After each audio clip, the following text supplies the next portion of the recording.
and pursuing a common objective. Everything he did was about placing Ghana where it belongs. And so to the youth, I would say, take from him the idea that when you are selfless and would allow other people to make their due contribution, that's when Ghana would really move in leaps and bounds. Because it's not only one person who can do it. You know, if you allow me, I must slip into my lecturing days as well. You know, one of the things that is still quite missing in our understanding of how nations run is that there has to be a symbiotic relationship between all those who are in leadership and who work to the purpose of one common good, that no one person can do it. He said it, no one person can do it. You have to have different people making their different contributions, but of course, with the objective of a common good that is common to all, not a common good that advantages others to the disadvantage of others. No, I think I can leave it there. And may he rest in perfect peace. When I heard about his death, I was shattered because I said, no, this man has so much more to offer, not only to Ghana but to Africa. We didn't, in a way, you asked me about foreign policy, but to cap it, Rawlings did not belong only to Ghana. You know, very much like Nkrumah, you know. Was a reason I asked the question. Yeah, yes. Very much like Nkrumah. He's next to what, you know, Africans can consider their leaders. You know, Nkrumah has his place. But next to him, if you traveled, as we had the advantage of doing, every country in Africa, you know, knew about Rawlings and wanted a person like Rawlings to be their leader, you know. So, final question. Was Rawlings at any point in time convinced that he has been successful? He did believe that he had been successful, but he also recognized that he still had a long way to go. And that Ghana had a long way to go. Now that he's gone, we are yet to see how his legacy will be carried on by the current generation and the future generations. Question you asked about the youth, let them be inquisitive, let them challenge the time. Rawlings was a challenger. He didn't take yes for an answer. He wanted to go beyond the answer to find out more. That's what our kids don't do anymore. And that is where... And that's what is missing. That is missing. That is what... Thank you so much. Thank you so much. Ambassador... If I use the word enigma for this man, he was an enigma. Right? Check it out. Thank you. Thank you so much. It's a pleasure having the two of you in the studio. It's a pleasure. Right, brother. Oh, sorry. Thank you.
Ambassador Edith Hazel.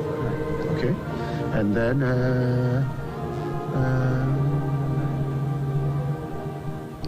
Ambassador Sylvanus Tamaklu. Is it Tamaklu? Yes. Yes. Okay.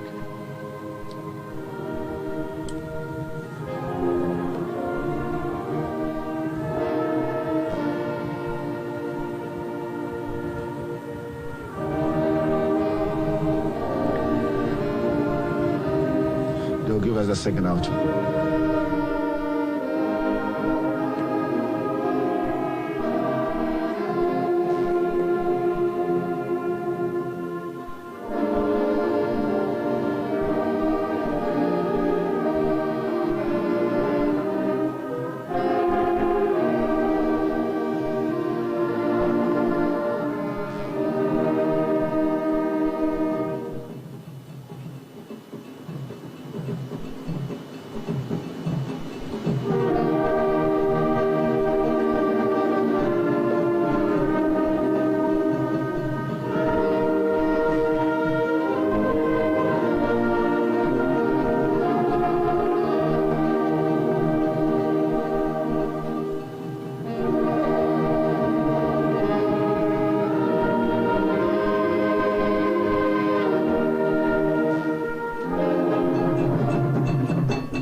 Welcome back to the Accra International Conference Center, day 3 of the final funeral, right, for former President Jerry John Rawlings.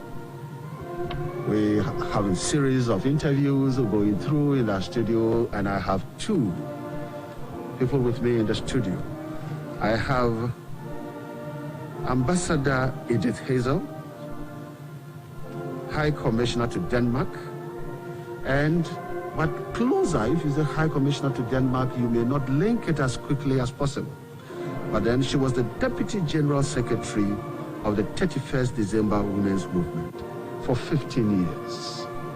So it means that she worked with Nana Akufo-Addo Rawlings and worked with the women in, there's those times when you talk about 31st December Women's Movement, we're looking at the Gari processing, we're looking at palm oil, we look at getting the women to get the economy running, encouraging women economy.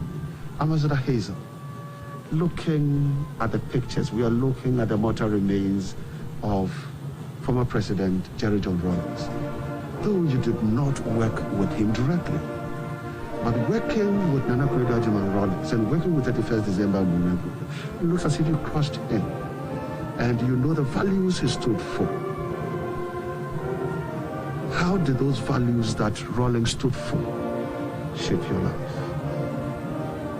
Well, to start with, I'm broken. I'm very broken. And I just don't know what to say now. But he was a very hard-working person and was committed to whatever he undertook. Very committed, very passionate. And we had the opportunity to be encountering him a lot of times, you know, because we were working with Kunedu. And he was staying at the castle, and Kunedu was at the rich residents. And so from our office, which was also, that is 31st December Women's Movement office, which was also located at Ridge. From there, the next place is Kunedu's house. And we used to encounter the former president. You know, he would have discussions, and he cared about the people, because with some of the decisions that he had even taken, he would just bounce those things off us and ask us, you know, for the feedback. What would the people say? What are they saying? He was concerned, you know, so it wasn't just a populist thing, you know, that he was doing. He was concerned about the Ghanaian people. Actually, I would even want to go back, because when during June 4th, I happened to be in the university, and, you know, we were pushing and encouraging him, you know, so we had come a long way before 31st December Women's Movement and 31st December Revolution, yeah. And then the establishment of the 31st December Women's Movement that I happened to be Deputy General Secretary of. You know, so back to how he was doing things, you know, it looks like people didn't understand him, you know, they didn't understand him. But he was so passionate. When he takes up something, he wants to handle it and get to the bottom of it. He wants to have some results, you know. So that's how I've known him. And as a family person, you know, I don't know, but we saw him as an endearing husband, because anytime we were with Kunedu and he would come over, you know, the way he treats the woman, you know, in our presence at least, we were all very jealous. We wish that, you know, we had men who would treat us, yes, give us the respect and, you know, endearing to the wife, yes. And also the children, you know, anytime he was in the house, you could see the rapport between himself and the children, although he was staying at the castle. And he did encourage his children to be extravagant, because I remember, you know, an incident. I was with Kunedu on a trip to the Western region, and one of the children, that is Amina, wanted to have chocolate. There was chocolate in the fridge, but she had to call the mother in Western region on a tour of Western region to ask permission to take the chocolate from the fridge. And for me, it was something else. It told me volumes. That is it. Right. Ambassador Sylvanus Tamaklo, how did Rawlings attract your attention? Our relationship goes way back. Family and a great friend. We believe in the same ideologies. We work together to achieve those ideologies. We work together to achieve those ideologies. Now, probity, accountability, integrity, social justice. These are words that he doesn't joke with. And he made sure that he defended them at any point in time. Right. He said, this is the only way that the country can get home if we lived and respected them. Did we live and respected them? Yes, largely, I think we lived and respected them. But of late, that has gone away. And he still was very passionate about those things till he's dead. Very passionate. But he never stopped talking about corruption. So if we lived and we practiced them, at a point in time, he would have stopped talking about corruption. But he was passionate. He talked about corruption. Yeah, he was very passionate. And corruption. And he kept talking about corruption. He kept talking about corruption. From all that time to this time. Let's see. So it means that sometimes he's worried because after the revolution, thinking that people did not learn.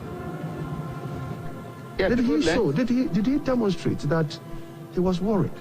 He demonstrated he was worried. That people, well, the revolution did not move the Ghanaian to the extent that he would love to see the Ghanaian moved with the revolution. Can you imagine what would have happened by now without the revolution? Corruption would have been very, very high, getting out of place, and with its attendant problems, civil disorder and the rest. So let's give Rawlings his due. With the revolution, it kept corruption to an extent. Sure. It's just like people saying without the churches and the mosques, what would have happened to society? People would have been taking the laws into their own hands, doing all kinds of things. So I think the revolution has its place in history. It stopped most of the things. It kept corruption to an extent. But corruption is rearing its head again. Jerry is gone. We need another person to educate society about what corruption is. But as a friend and as a family member, was he at any point in time disappointed?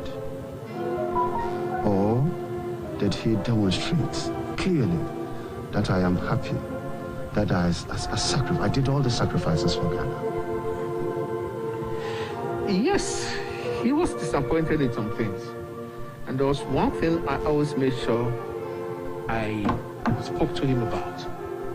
Each time somebody went to lie to him about what people were saying, I made sure I reached out to him to give him the true picture of what was happening. The last one was about former Minister of Communications, Felix Kwachi also. And people had gone to tell Rawlings all kinds of things. So I got to him, I sat with him, with some friends of mine from Nima. And I said, no, Felix didn't say this. He said, am I sure? I said, yes. I can get Felix to come over to you. He didn't say this.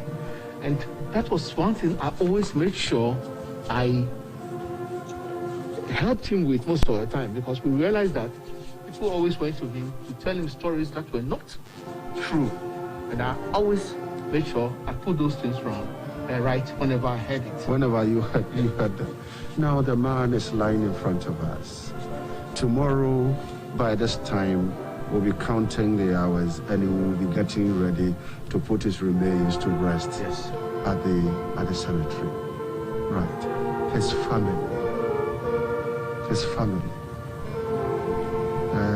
Edith, Hazel, his family. Your boss, Anakoda Rawlings. How would you encourage her? Because as you said, he would come in and tease her. So it was a beautiful marriage.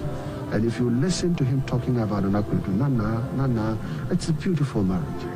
Now, his departure, how would you encourage Nana? Very difficult. I think it should be very, very difficult for her. And as I filed past and I set eyes on Nana Konedu, Kimathi, Zaneto, Amina, that was when I broke down, because I knew them as kids growing up, and the man was very strong in their lives, and now he's no more. And it's going to be very difficult for Nana Konedu. But now she has all these children around, beautiful children around her. So she should take heart and continue with the work that she started and have faith in God. Because at this time, we can only say what I'm saying. But the pain is in her heart, and she's the only person. She's the only person who feels that pain. We can only support. She has my back, and we'll continue, to pray for her. And talking about, correcting impressions, that's one good thing about him. And about Rawlings, for every leader, you should expect people to tell you stories. I don't think it's only peculiar to Rawlings.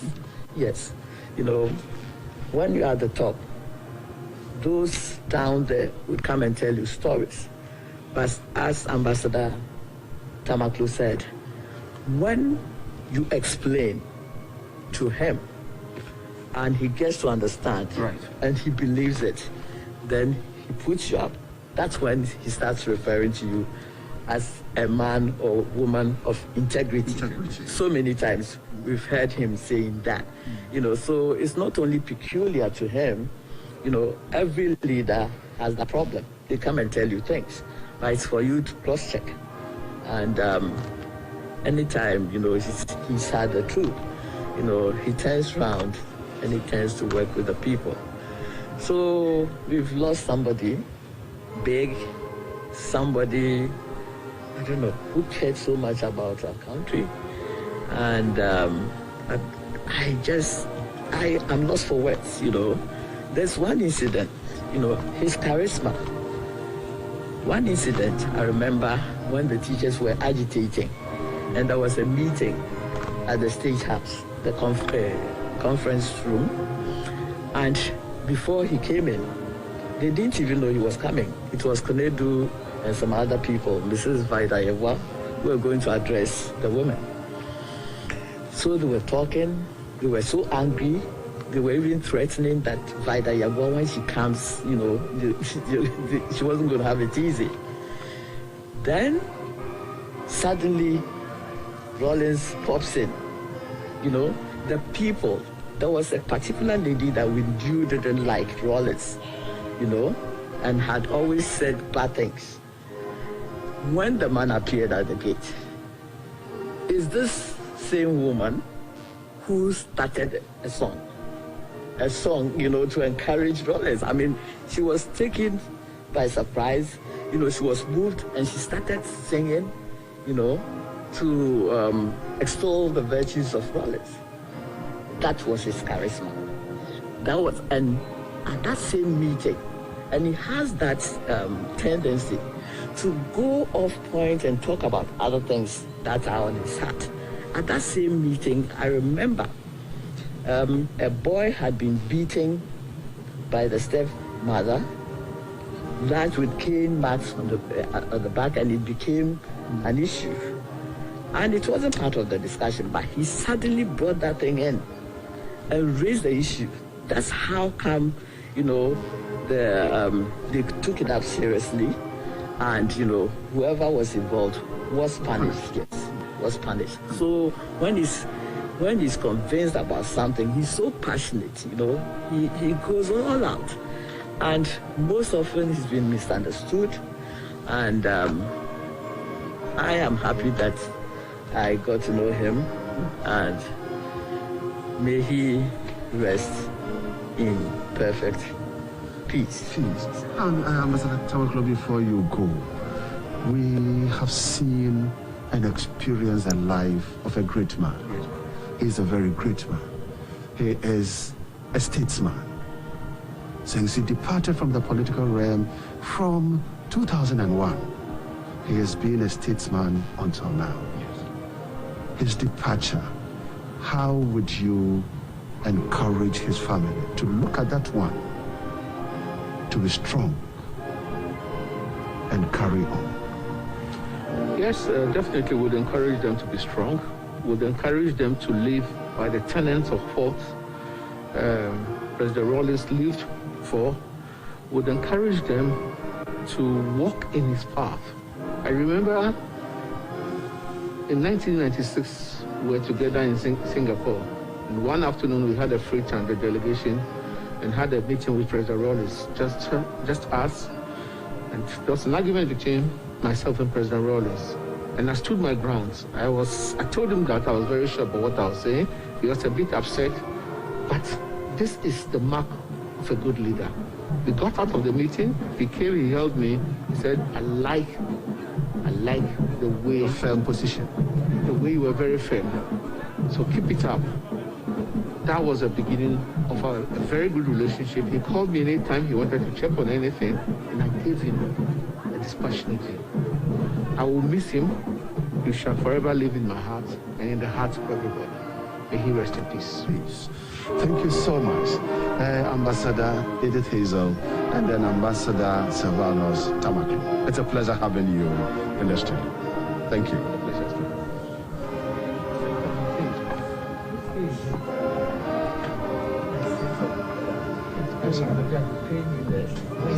You know, I'm not young though.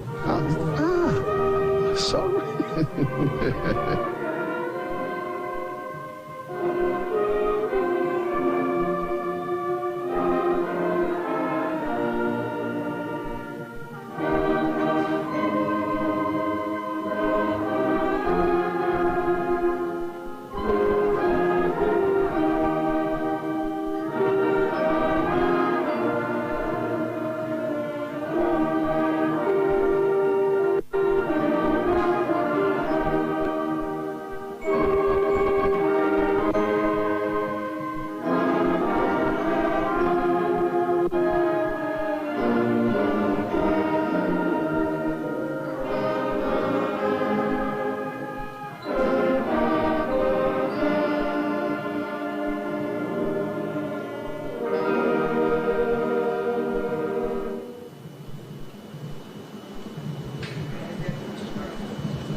John, you are ready.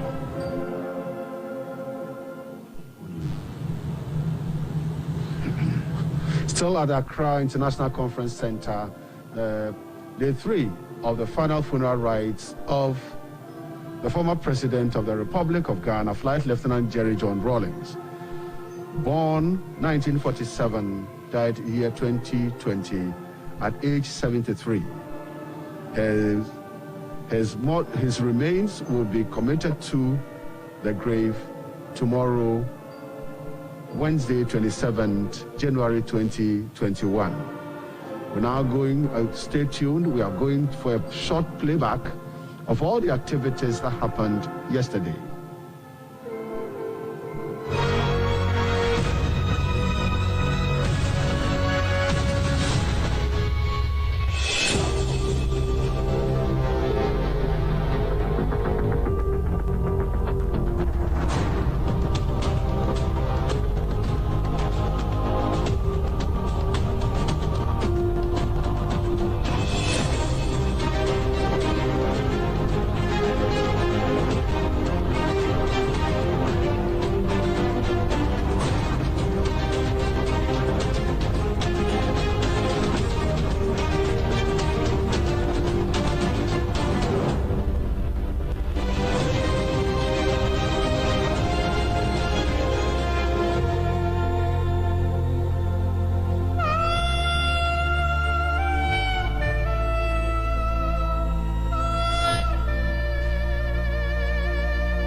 simply put, a man of the people, a man who lived according to his convictions, a man who was totally committed to the transformation and development of this country, a man who stood for social justice and who never bent or compromised on his principles to the last day. That's the man lying down. When you look at charismatic leaders, so far as I can tell in Ghana, we've had two, President Nkrumah and President Rawlings, although they were in different eras. Nkrumah did it nationally and internationally. President Rawlings did it locally and nationally. I'll also remember him as a female lawyer for his PNDC Law 111, interstate succession law. For me, is one of the best things that happened to Ghana, because hitherto, upon the death intestate of a man, his property became family property. And if you were a child, you lived in your father's house subject to good behavior. Thanks to PNDC Law 111, now interstate succession has become relieving. When you get close to him, he's a very humane, very humorous, very normal person, but at the same time he had a lot of depth and political insight. I was just about 13 years old when he burst on the scene, and I've been following him since then as a little young man. I never dreamt in my life that I would even have the opportunity of working with him, let alone becoming his friend and seeing him as a mentor. But a great man by all standards, no two ways about it. A really, really great man. This is the man who took water, electricity to many parts of this country when people thought it was not possible. And the impact those interventions have made on the lives of ordinary people up to date. I want the young people to remember him for his probity, accountability, and his dislike for corruption. When you look at his stature and you look at what he stood for, if we are practicing what he stood for, by now we would have gone far. Probity, accountability, and transparency is key to every government. Even though he was no more in power, he kept talking about that mantra, that Ghanaians should be able to practice that. And unfortunately, we haven't been able to stick to that. I would say that in 40 years, it should be, said that this foundation, economic, political, social, in terms of probity, accountability, has outlived its biggest proponent, and that is Flight Lieutenant Rawlings.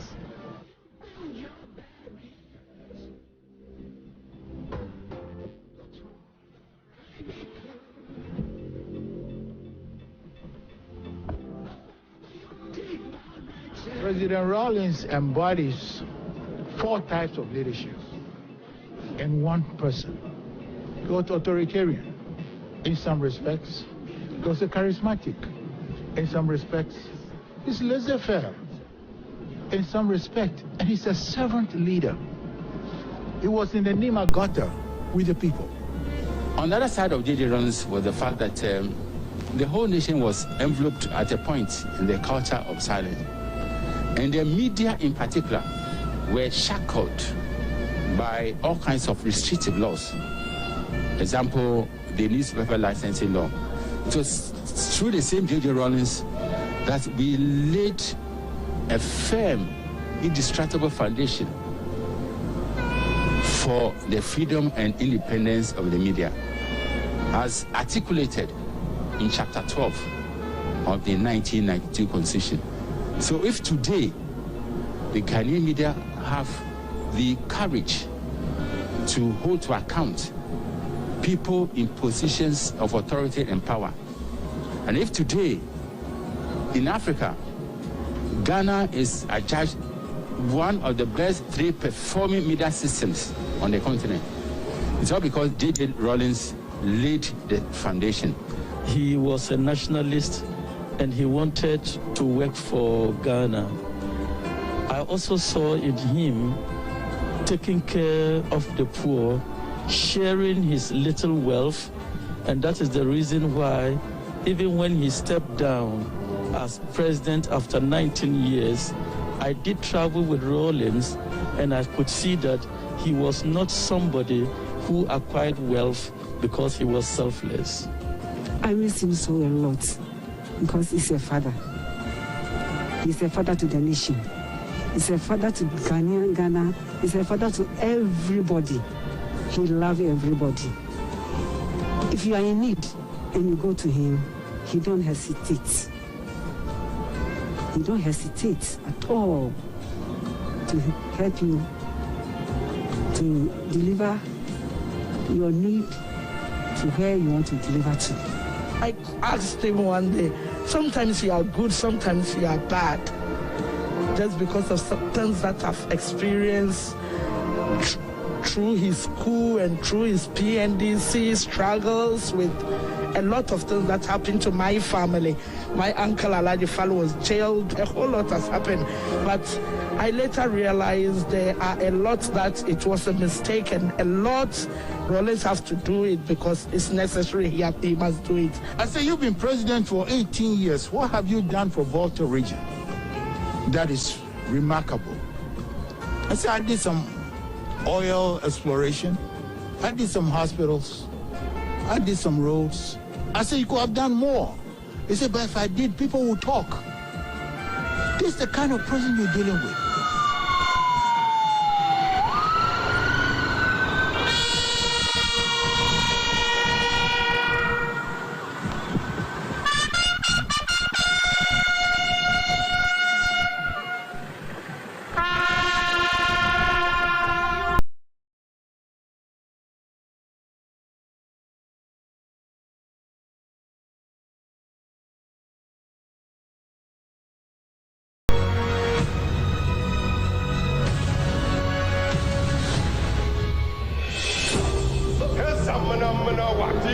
In his home country of Ghana, he was simply called JJ. In the turbulent times, a nation's expectant youth referred to him as Junior Jesus. He was a savior, honest person with high integrity. Hero, revolutionary. Just an ordinary, hungry, screaming Ghanaian who wants to contribute. Visionary. Difficulties were dissolving into chaos, and you needed somebody to actually take the bull by the horn. Patriotic. Let me assure you that Africa can work. It is up to the rest of the world to look beyond the prejudiced and sensational images and recognize Africa as the continent of the future. So there was something about him which you could recognize, so you wouldn't question what he said. This iconic figure rallied the nation. He meant well for Ghana. If he has to pay the ultimate price, he was ready to do that for the good of this country. It's in any interest. It's about the people. Yet, divided opinions. Nobody heard Papa's side of the story. Jerry John Rawlings. Testimonies to a Patriot. I don't care who you, in Italy, in France, in Britain, America bring into power in my country. But I would wish you would contain them enough from declining into massive corruption and brutality and tyrannical tendencies. Because if you do not contain them, what happens is that they become so corrupt, they are now afraid of free and fair elections, and they refuse to leave power, and then we have volcanic eruptions.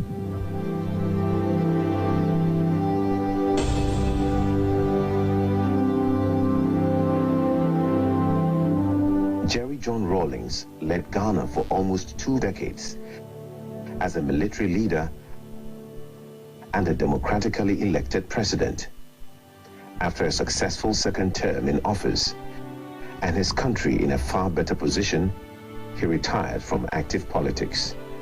I think he became an uncle to our politics because both sides of the political divide were all moving towards him for advice and for counsel. I wish he had indulged in politics a little more than he did lately. From what he told me, he worked closely with people who later on turned their backs on him. The one I learned about him was his trust of people. He trusted people easily. And when people he trusted let him down, it hurt him so much so. And he himself was trustworthy. He thought everybody was like him.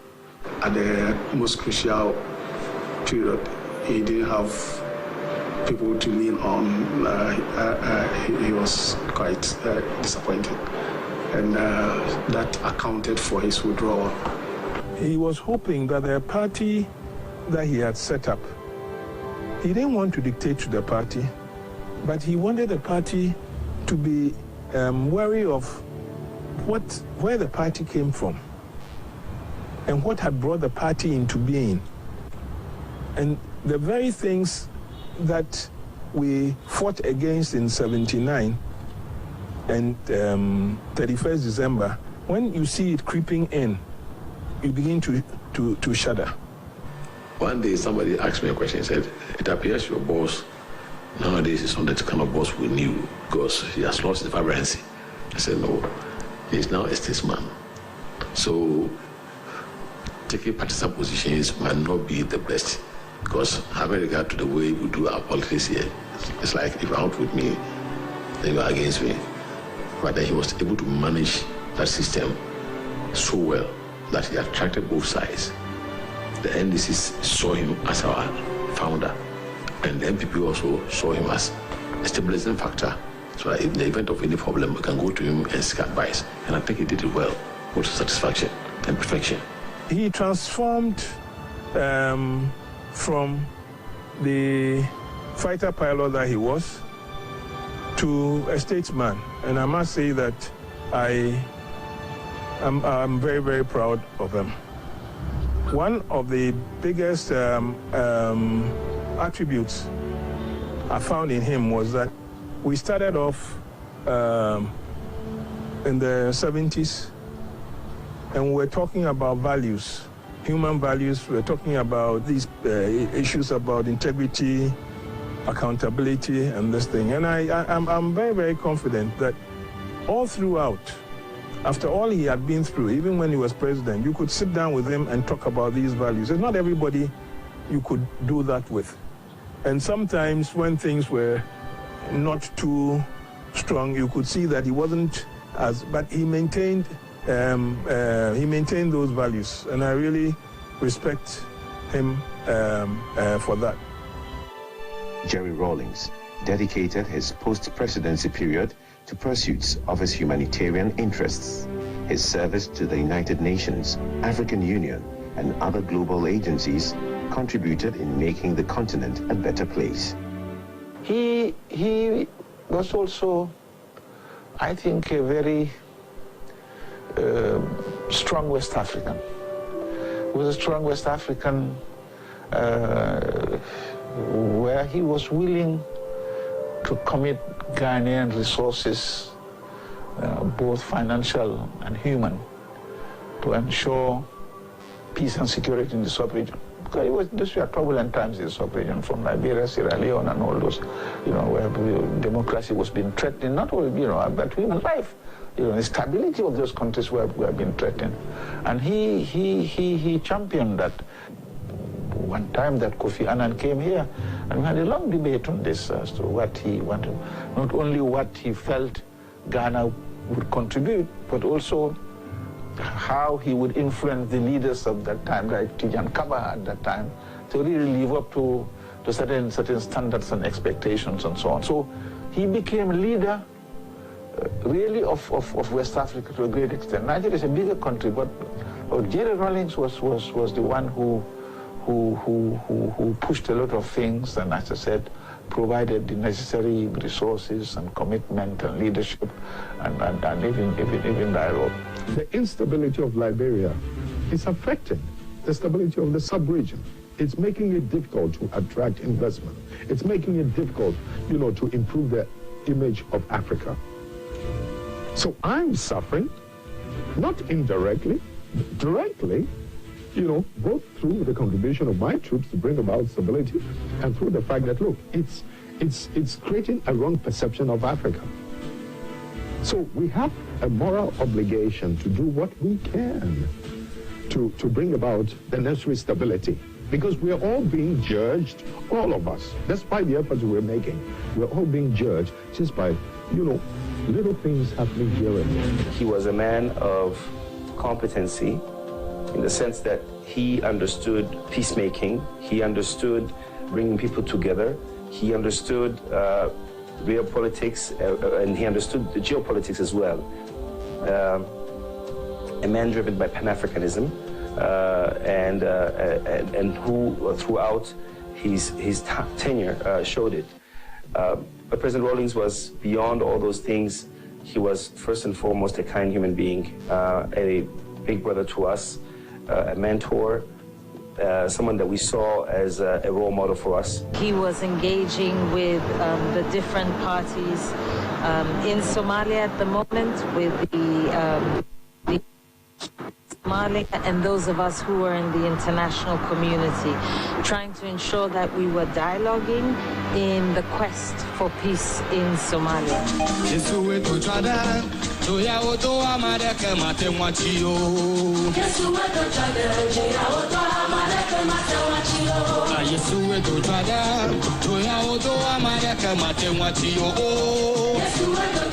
From a young revolutionary to a visionary leader of a proud nation, Ghana, Jerry John Rawlings inspired many across Africa and the world. His name became synonymous with Ghana and was highly respected by leaders, many of whom called him a friend. Individuals like the former president brought attention to the African continent. These are the individuals who made us seen, made us visible, gave us space at the table. But these long strides to greatness did not come without huge sacrifices, family, friends, and personal sacrifices.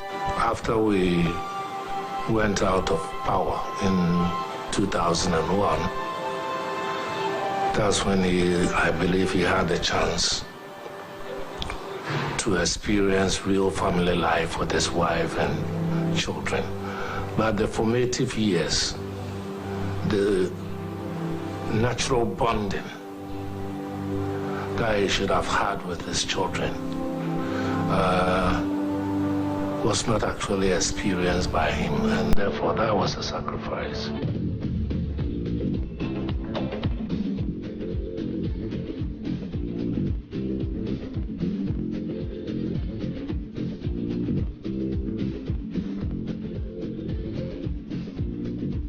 The legacy of Rawlings will not only be the physical evidence across the country we can point to, but a legacy of democracy, of values, principles, his love for the common people, and an echoing voice of conscience for the nation.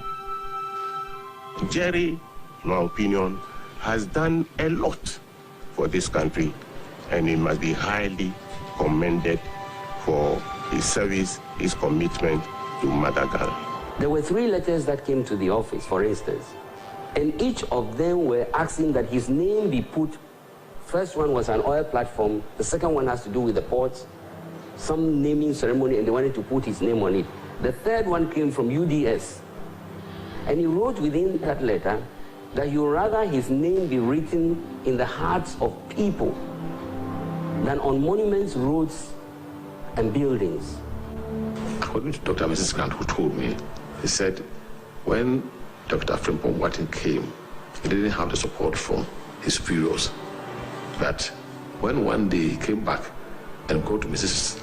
Mary Grant, Dr. Mary Grant took him to Chairman Rawlings, and Chairman Rawlings instructed that immediately he should be assisted in getting a center established. This is what impressed me about him. He didn't know me, had not seen me before, but the fact that he supported the program told me that he did it not out of political expediency or anything, but he was convinced about what we were doing. And this is something that I thought was very, very impressive. I had completed my common entrance examination and was awaiting an opportunity to go to Prempeh College. But the funds were not there, even to assist me with a partial scholarship I had.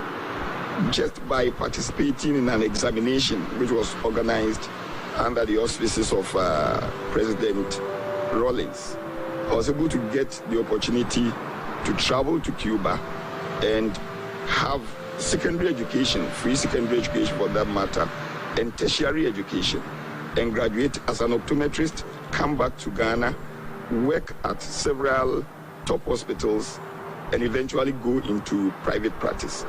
He once told me, discipline is the bridge between goals and accomplishment. If you are not disciplined, you cannot achieve anything. And I was looking at his face.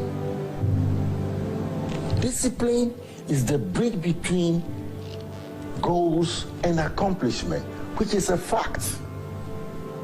So look at me. I'm a disciplined man. More so, I'm a soldier. What do I need? I can die tomorrow, he was telling me.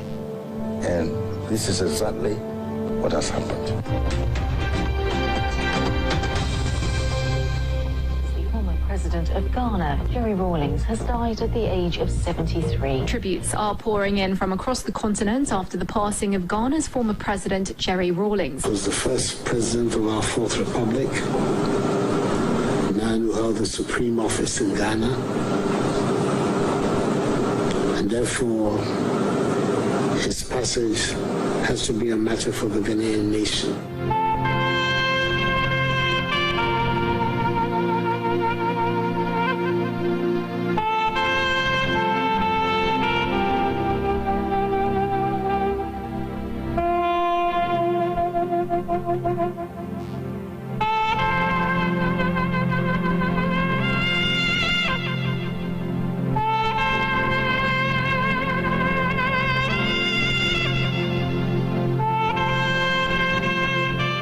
Like most people who are very famous in your life, you don't expect them to die. You don't. Human as he was, human as I am, it was difficult to associate him with death. He was a personification of life. How can someone like him die? And how is Ghana going to be when he's not here? It hit me like a thunderbolt because I never thought for a moment that he will go so soon. When you have a legacy that he has, you can't mourn someone like that. You have to just celebrate their life, and you thank God that they came through. He's a giant tree that has fallen. But the tree and the ambience and all of that will be here, and his legacy will be with us forever. A pillar for many, so strong a personality that his passing on shook the nation and the world, leaving many in disbelief. But some say it was characteristic of the man. Enigmatic Jerry Rawlings lived on his own terms. God knows best, yeah. God knows best. But given the benefit of hindsight and the way he went about his last few working days, he must have known that the time was coming up.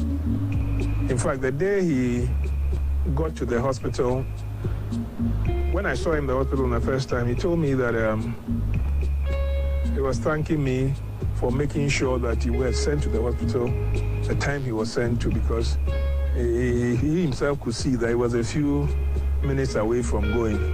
But thankfully he got there, so it was okay. In fact, I was sitting in this chair, and my daughter just came in, and she sat down and she was looking at her phone. She said, "Mommy, I've just seen, have you heard?" I said, "What?" She said, "Uncle Jerry I said, what has he done? He said, he's passed on. And to tell the truth, I was happy I was sitting down because it was such a big blow. I was so devastated. I was so distraught. Obia, ono na atito. Mi na ejuma sa. Obia, odi ni na ekoba. Na prekwa pe. Mpana fiusa. Enye easy sa. But yami bebe, yami sukurai. I'm in denial, you know. I'm in denial. I don't want to believe that he's dead. I didn't know he was ill. And although he was admitted somewhere for about a week or so, I was never told. Never. I didn't know anything. And I could have visited him or maybe even advice as to what to be done and so on. But it happened. And it was shocking. I don't believe this.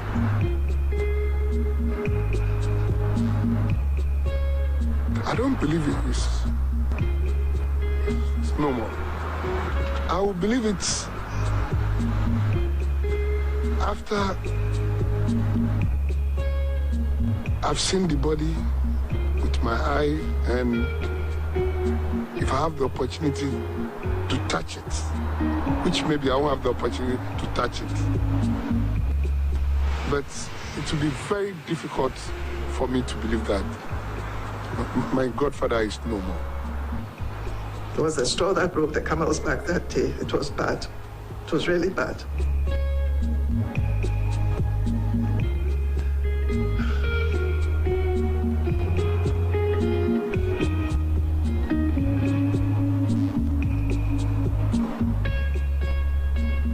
He can never be replicated. He was different, and he was solid, and he was sincere. He was loyal. Of all my husband's friends, he was the most, he had the most integrity. And it's difficult to come across people like that. If they care for you, they care for you. And no strings, no conditionalities, nothing. I wouldn't be surprised if he kept on wondering why I didn't fall on him more often. But for me, it was just enough that he was there. It was just enough that he was there. Extending my heartfelt condolences, my most profound thoughts and prayers will be with us throughout. And we pray and hope that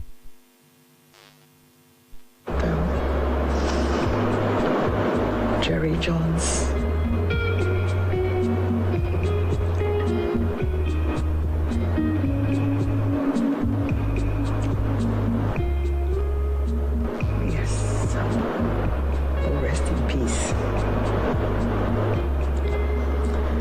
perfect soul, rest in peace. I'm sorry.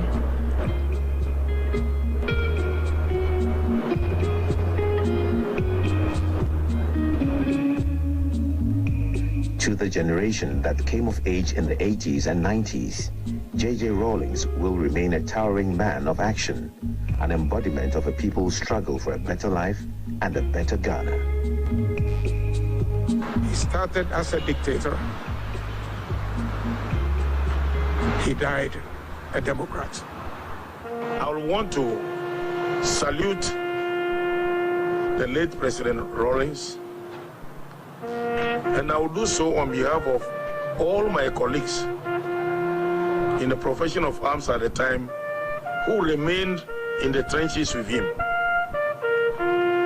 who fought along together. We were fighting poverty. We were fighting greed. All those things that we were fighting. On behalf of all those, I still salute him today, even though he's not with us. And I would like to extend my condolences to his wife, his dear wife, and his children. Indeed, to all Ghanaians, because I think we've lost a formidable leader. Not only because he did everything right, but as a human being, in the course of your performance, Certainly, it's not everything that's going to go right, but majority of what he did helped save this country. And beyond, I think, he did so for other African countries. I talk about Liberia. Sierra Leone is there, you know. Well, he's someone to be missed. I spent these last few months, particularly because of the mother's death, very close to him. And his death is hard, but you consider what he's done for the country. He was dedicated, and he was a true patriot. I don't care what anybody says. He would do anything for this republic. It will take me some time to recover. But God's ways are not our ways. May the giant soldier rest in perfect peace. If salvation is a matter of believing what God said, he had it. Believing what God said about his only begotten son, he had it. His life may not be perfect like any of us, but I can assure you he has the heart of Christ. May his soul rest in peace. And anybody who knows these things about him, thank God for meeting him. It's been a privilege. The white man who brought the Bible into my country, he is the same person who has gone and invented the lie detector test, the chemical interrogation test. I would dare you to go and line up some of your finest policemen, some of your finest heads, some of your finest, what you call it, judges. Make any allegations against me. Whatever questions you want to ask, take me through a chemical interrogation. I will be the one who will pass. If we can learn to be bold enough to restore the value of truth in our society, then we will have justice.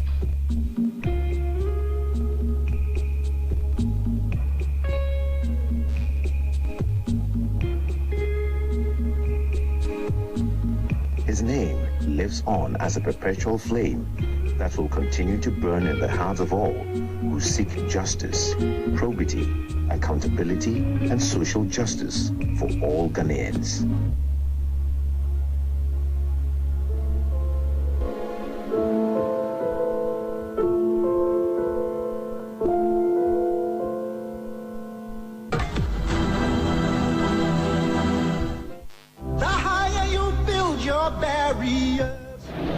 Don't you know your power? Why? Why? They know Ghana is the political light to Black Africa. Whatever Ghana initiates, steps up other places. You have a responsibility. Please. And none of you know this. But how do you implement this? The victory, will come from you. They orchestrated a whole lot of blunders.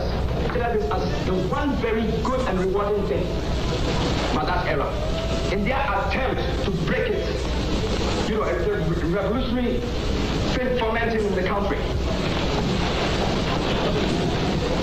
Emasculation, to keep you and I down, to see things from only the limited perspectives that are fed to us.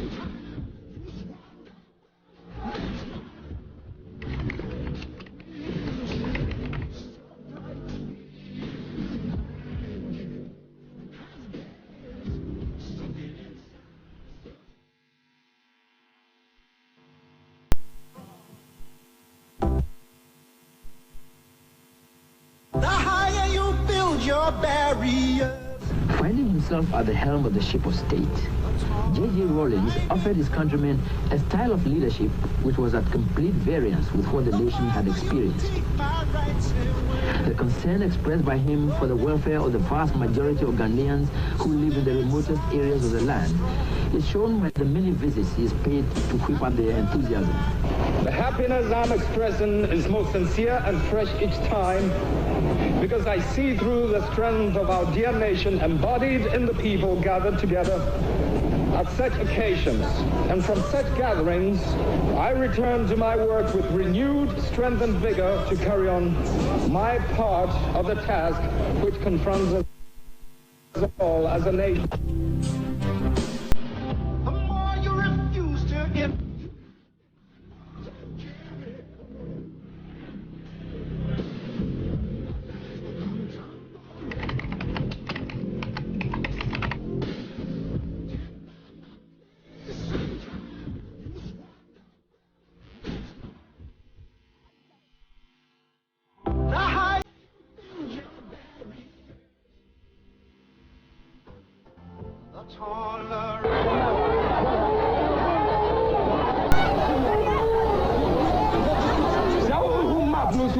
This is one place, you see, uninhabited.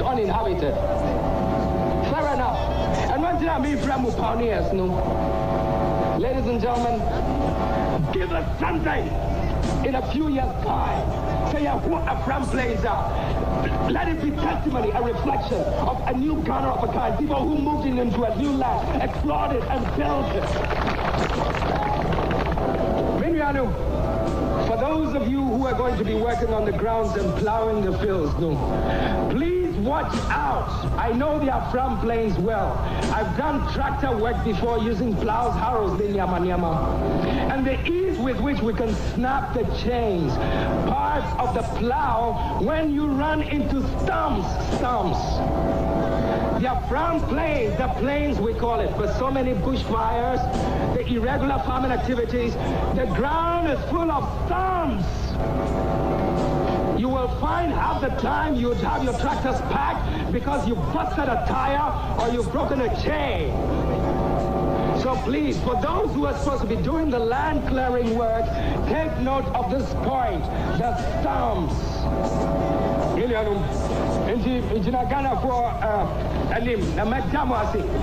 For all that you've done, and I can assure you that these places are inaccessible.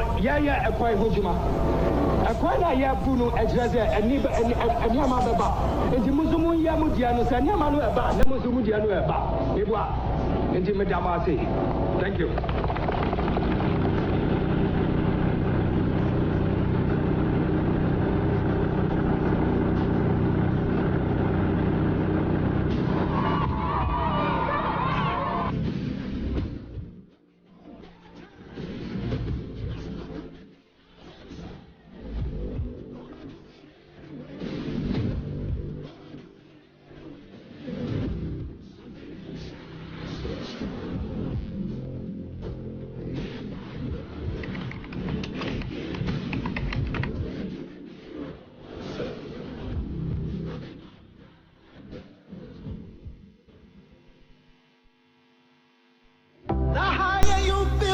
Barriers.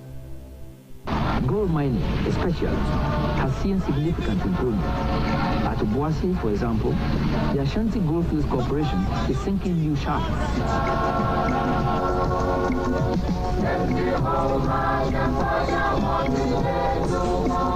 Ladies and gentlemen, what we're talking about is teamwork, the mutual respect which exists between members of a team dedicated to achieving a positive goal, irrespective of their rank, irrespective of their race, color, or skin. And I believe that Ashanti Goldfields can offer us a number of lessons about teamwork.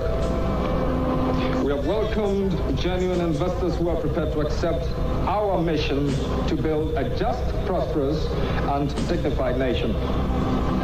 And the partnership between Ghana and foreign investors in this particular mine is today a good example of the mutual benefits that such a relationship can achieve. We welcome foreign investors who are willing to respect our rights and make a meaningful contribution to the economic development of the country.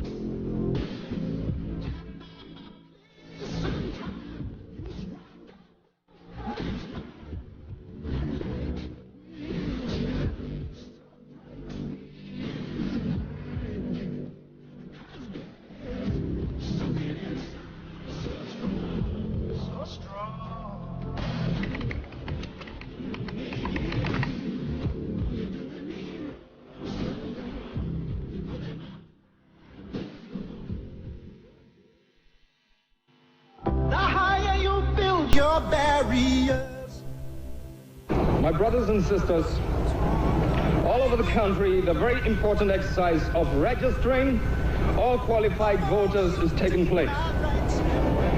Many of the people who are now qualified to vote have never taken part in this kind of exercise before. Someone who is just over 18 years old today might have been only 8 years old or in primary class 2 or 3 when the last registration exercise probably took place. It is therefore not surprising that there are some misunderstandings about the purpose and importance of this exercise, and therefore a corresponding need for more public education. It is the duty of all patriots, be they chiefs, town development committees, CDRs, 31st December Women's Movement and Progressive Associations, CDOs, to assist in educating members of their communities. Our teachers will be useful in this exercise. Everybody is aware that registration is a necessary prelude to voting. If your name is not on the voters' register, you cannot vote, and neither can you present yourself as a candidate for election. My light will shine so brightly it will blind you, 'cause there's something inside so strong, so strong.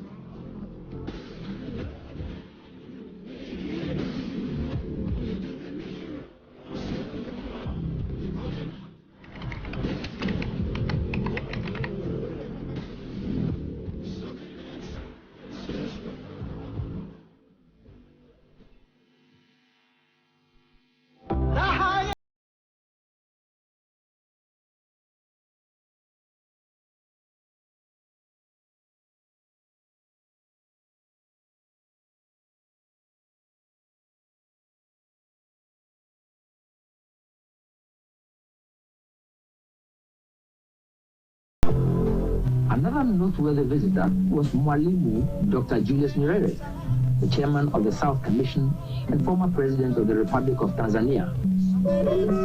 For his contribution to the struggle to emancipate the African continent, he was decorated with the nation's highest honor.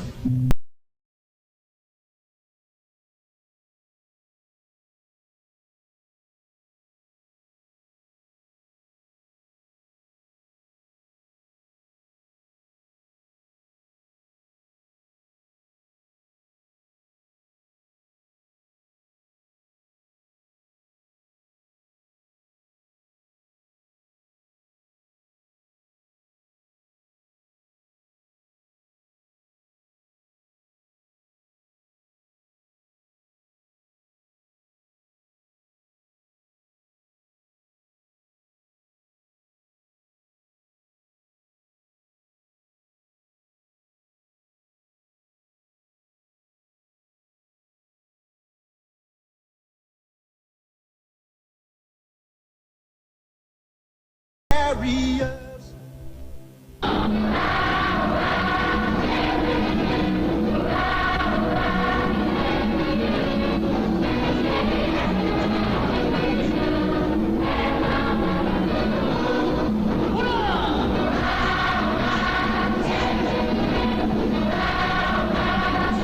Groups of school children and organized dance troops, which normally turn out for official welcome ceremonies, were swallowed up by thousands of people who had walked several kilometers from the outskirts of Lome just to catch a glimpse of the man they heard so much about.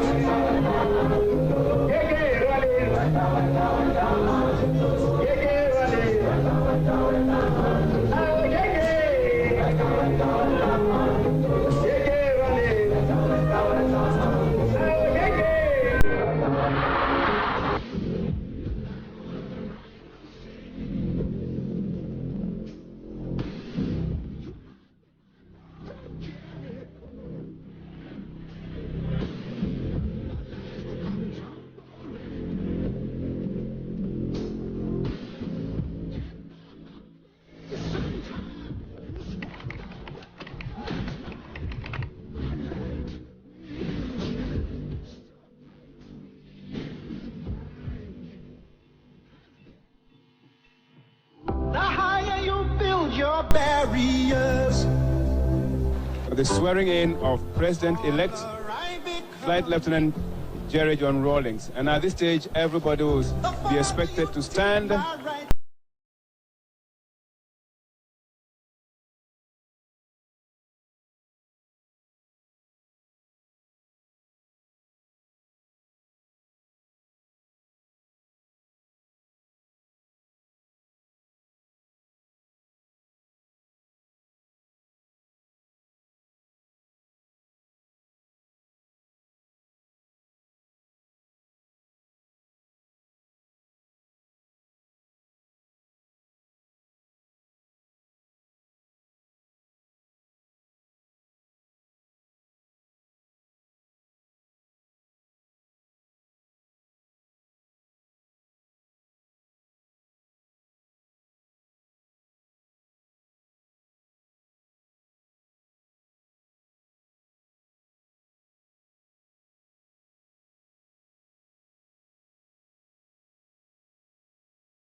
There's a battle to be fought. There are obstacles to overcome. There's a world struggle for human dignity to be won. Let us address ourselves seriously to the supreme tasks that lie ahead. To accomplish these aims, Africa must unite. The fanciful flights of the imagination of the past have unloaded this cargo of disappointments on the very determined people of Ghana. In their disappointments, a new seed has been sown. In a dynamic that refuses change very soon becomes irrelevant and outmoded. The seed is not the tree. How the branches grow can only be determined by the efforts that go into its nurturing.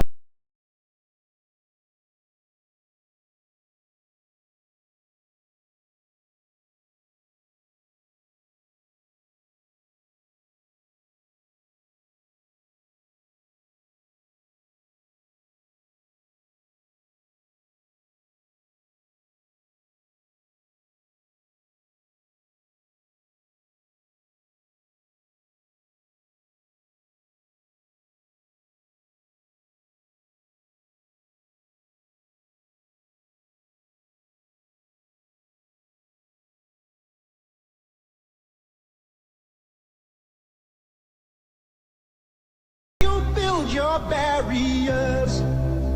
For the swearing in of President-elect Flight Lieutenant Jerry John Rawlings. And at this stage, everybody will be expected to stand.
money is the one you see Jerry John Rawlings, on the right-hand side of Jerry John Rawlings.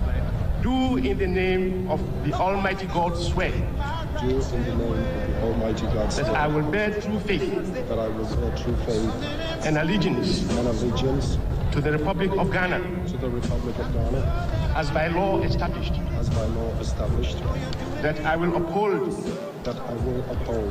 The sovereignty. The sovereignty. The integrity. The integrity. Of Ghana.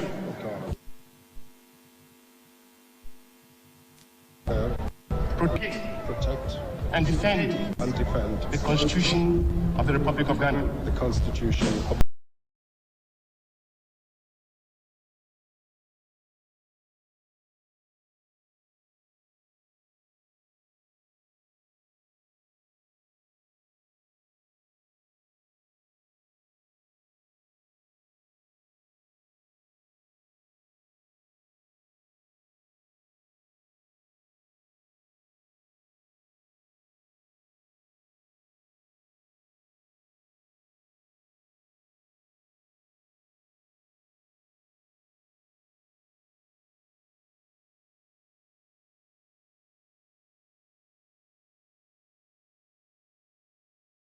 barriers. There are many, many people in this country who will heave a sigh of relief to hear your restoration in this association. True. Whether you like them or not, you cannot deny the fact that very often they're standing for truth and justice.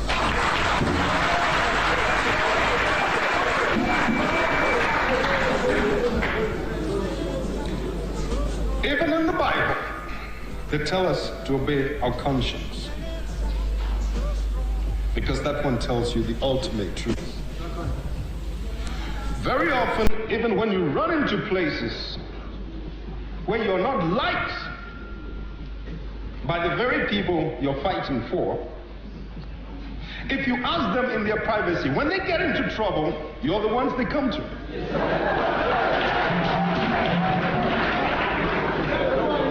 Ladies and gentlemen, in other words, I want you to maintain that tenacity, that loyalty, that dedication to the truth, no matter what it costs you, ladies and gentlemen, because the country needs it, how people need it. Ladies and gentlemen, make no mistake about it, we still have problems ahead of us. Economic problems, serious ones. There's only one thing I want to ask of you. When it comes to the truth, you've stood by it day and night without a pen, on empty stomachs. Don't compromise it.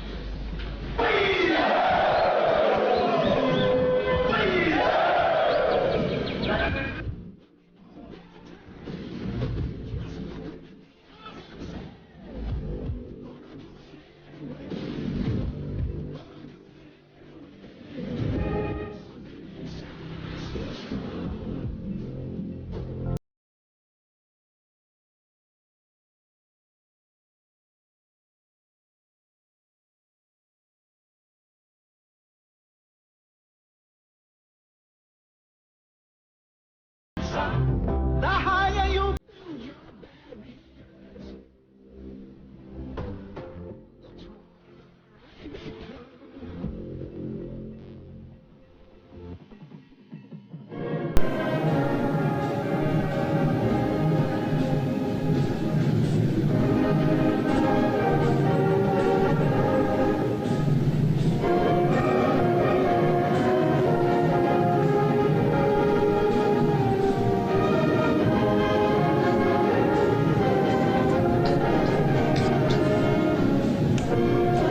Welcome back to the Accra International Conference Center, where we're still observing the day 3 of the funeral of the former President of the Republic of Ghana, Flight Lieutenant Jerry John Rawlings.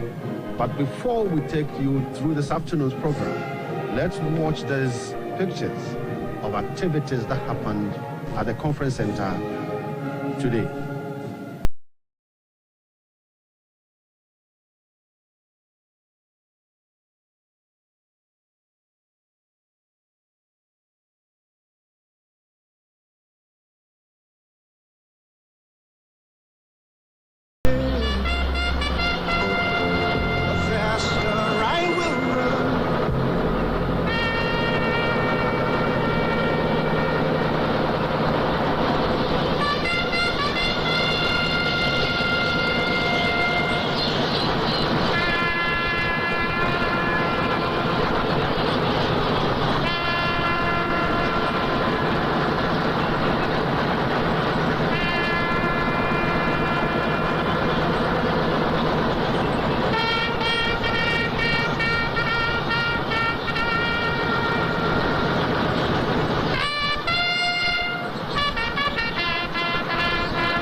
Welcome back to the Accra International Conference Center, day 3 of the funeral of former President Jerry John Rawlings.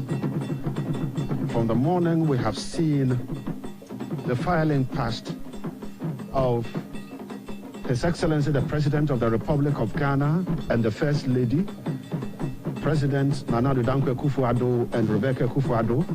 We've also seen the Vice President and the Second Lady, that is Vice President Dr. Alhaji Mahmoud Bawumia and Samira Bawumia, also file past. Now we saw the Chief of Staff. We've seen the former President John Agyekum Kufuor in an electronic wheelchair. And then we saw also the former President John Dramani Mahama and wife Lordina Mahama also filing past the remains of the former President of the Republic of Ghana, Jerry John Rawlings, Flight Lieutenant Jerry John Rawlings. The activity is about observing and really living the very example of beautiful life of ex-president Jerry John Rawlings. We had discussions with a couple of people talking about him, those who have worked with him. And most of the people who have spoken to are people that really lived with former President Rawlings and his activities at home. This afternoon, I have the privilege of being in the studio with Ambassador Patrick Hayford, High Commissioner of Ghana to South Africa 1997 to 1999, Director for Africa Executive Office of the United Nations Secretary General Kofi Annan from 1999 to 2005. Ambassador Patrick is here with me, and let me first welcome Ambassador. Ambassador Patrick, you are welcome to the studio. Thank you very much. Right. It's an honor to be here. It's a very big privilege for me to talk to such a distinguished person. And it is only unfortunate that it is happening at a time that we are going to bury another great person. But I think we all take consolation in the fact that it is building one mother Ghana. Yeah. And that is what we are looking out for. Absolutely. Yes, Ambassador Patrick Hayford, I want to talk to you about the foreign policy that J.J. Rawlings represented. It gets to a time people think that he was more African than being a Ghanaian, because he really represented, and people from Africa really enjoyed him. Now, Ambassador Patrick, let's now look at how would you describe Flight Lieutenant Jerry John Rawlings, how the people of the rest of the world saw him? Well, thank you very much indeed, sir. You know, the first thing I'll say is this.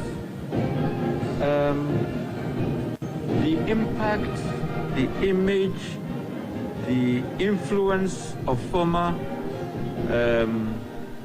President Rawlings was based on what he helped to bring about in Ghana. Now, sir, there's a context. Those of us of a certain generation remember when Ghana was a laughing stock. And I remember there was a time there were quiz programs in Nigeria.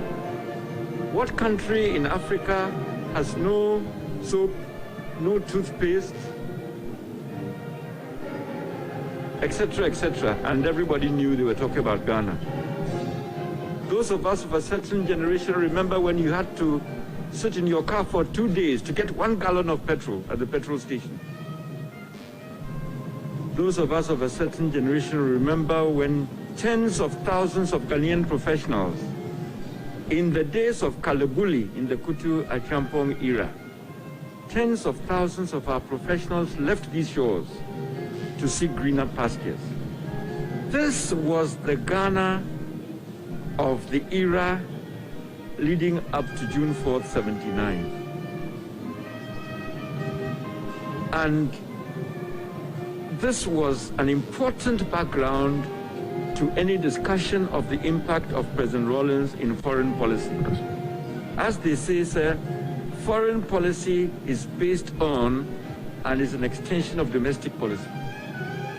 The first few years of the PNDC, some of us recall, the PNDC leader, President Rawlings, and his wife, Nana Konidu, did not travel out of Ghana for years.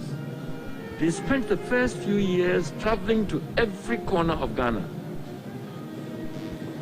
By the time they started to travel internationally, Ghana's severe economic problems, the issues of political stability, etc., were on a downward track. And with the basis was laid for a recovery. Why do I say this? President Rawlings' impact, let me start with West Africa. You all recall the era of civil war in Liberia, civil war in Sierra Leone, problems elsewhere. Now, as Ghana achieved relative political stability, and as Ghana's economy, in a sense, turned the corner, it was then that President Rawlings and his wife began to project themselves internationally. So, over a period of years, they became active on the African scene, in West Africa, on the wider African scene, and internationally. So I think it's very important in discussing the international impact of President Rawlings to remember that this was an extension of what had happened inside Ghana. Slowly, steadily, Ghana was no longer a laughingstock, even within Africa. Our economy slowly started mending. There was a steady progress in terms of attaining political stability. Ghana played an important role in ECOMOG, in Sierra Leone and in Liberia. All this gradually helped to restore the image of Ghana in West Africa and wider afield. And if I might quickly move on, it was in that context that in 1996, when it became clear that Boutros Ghali would not get a second term as Secretary General of the UN, and it became clear also that unless a viable African candidate quickly emerged, the UN Security Council would move on and somebody from another region would be selected. It was in that context that Kofi Annan's candidature emerged. But it required his own country, Ghana, to sponsor him. Now, if Ghana had still been a laughingstock internationally, unstable in total economic chaos, etc., any candidature from Ghana would not have been viable. It was because Ghana was on the mend, was recovering a certain measure of international credibility. Our economy was slowly rebounding. That helped to make it viable and possible for Ghana under President Rawlings to put forward Kofi Annan for the candidature of Secretary General of the UN. Now also, because of the stature, the respect other African leaders had for President Rawlings, Secretary General Kofi Annan's candidature became quickly viable and an African consensus emerged, which then facilitated Mr. Kofi Annan's election as Secretary General of the UN. I hope I've answered your question. You have answered my question correctly. I've tried to provide a context. You have given a frame, and it is well situated, and it is established. Thank you. Yes.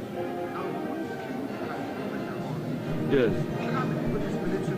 Yes.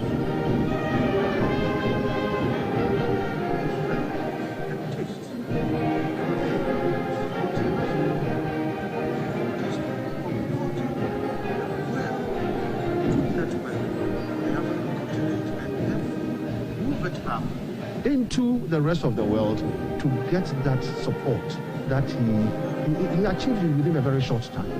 How did he do it? I would say he did not achieve it in a very short time. Remember, he first emerged on the scene in May 1979. Then June 4th, 79 occurred. Then we had the return to civilian rule in September 79. Then came 31st December 81. And President Rawlings was in power first in the PNDC and later with the return to multi-party democracy in 92, right up to 2001. There was a progression, there was a long series of processes which led to the political stability, lots of twists and turns, lots of ups and downs, lots of turmoil, but eventually Ghana got there. Ghana, under his leadership, emerged as a multi-party democracy with a free press, separation of powers, etc., etc. But it was a gradual process. I think it's important not to see it as something that happened very quickly. It did not happen quickly. I'm asking the question based on steady progression. Yes, I'm asking the question based on the background that in 81 he became the head of state. In 82, Ghana was not ready to go to the All-African Games in Libya. Yes. But in 82, he decided that Ghana would go to Libya. Yes. And Ghana won the cup in Libya. For the last time. For the last time. That is the only last time. Yes. And so I'm asking the question based on the background that how did he think that it was right for him to remove the boycott of Libya, 82, and go to Libya and benefit from Libya? Political courage. My answer to you is very simple. Political courage. The ability to take tough, sometimes unpopular decisions. That is leadership. That is one of the key components of good leadership. So he had the political courage. He had that determination, that conviction. A true leader also has conviction, strong conviction, belief in what he or she is trying to do. He had that. So at that time, the dark days of 82, he took the political decision. And lo and behold, Ghana went and won the cup. And that was the last time we won it. So again, it was an example of political courage, of risk-taking, of leadership, leading from the front. So my answer to you is yes, this is a textbook example of political leadership, of courage, of conviction, of commitment, and love for Ghana. And love for Ghana. And love for Ghana. Was the African continent quick to accept him? No. As a political leader? No. And trust him to run with him? Absolutely not. Again, I want to emphasize there was a gradual progression from his being perceived as a firebrand revolutionary who was going to, in a sense, tear everything up. Gradually, that perception evolved. And again, I want to emphasize, it's based on what the rest of Africa saw, the rest of the world saw, of Ghana slowly, with great difficulty, evolving from a basket case economically and politically into a period of relative stability, then slow economic recovery, and then evolving back to multi-party democracy, constitutional rule. So in that long process of years, gradually, the rest of Africa came to respect former President Rawlings. They came to respect his leadership. And I would like to emphasize the people all of Africa saw in him leadership of conviction, leadership of commitment, and leadership of honesty. Again, this in integrity. His lifestyle, the way he carried himself, the way it was obvious this man loved his country. He loved his people. Even though in a sense you could say he's only half Ghanaian. That's the irony. This wonderful man who was only half Ghanaian loved Ghana in some ways more than, if I may say, so many of us. So gradually the African continent grew to appreciate the commitment of this man to make Ghana better. They grew to appreciate, he had this connection with the ordinary people. You see it now. Sure. His death has been a shock to everybody. And the outpouring of grief from ordinary Ghanaians, particularly, tells you that he struck a chord with them. And I always like to say it very simply. He gave a voice to the voiceless. He helped to empower the powerless. And he remembered the forgotten people. And that's what resonated.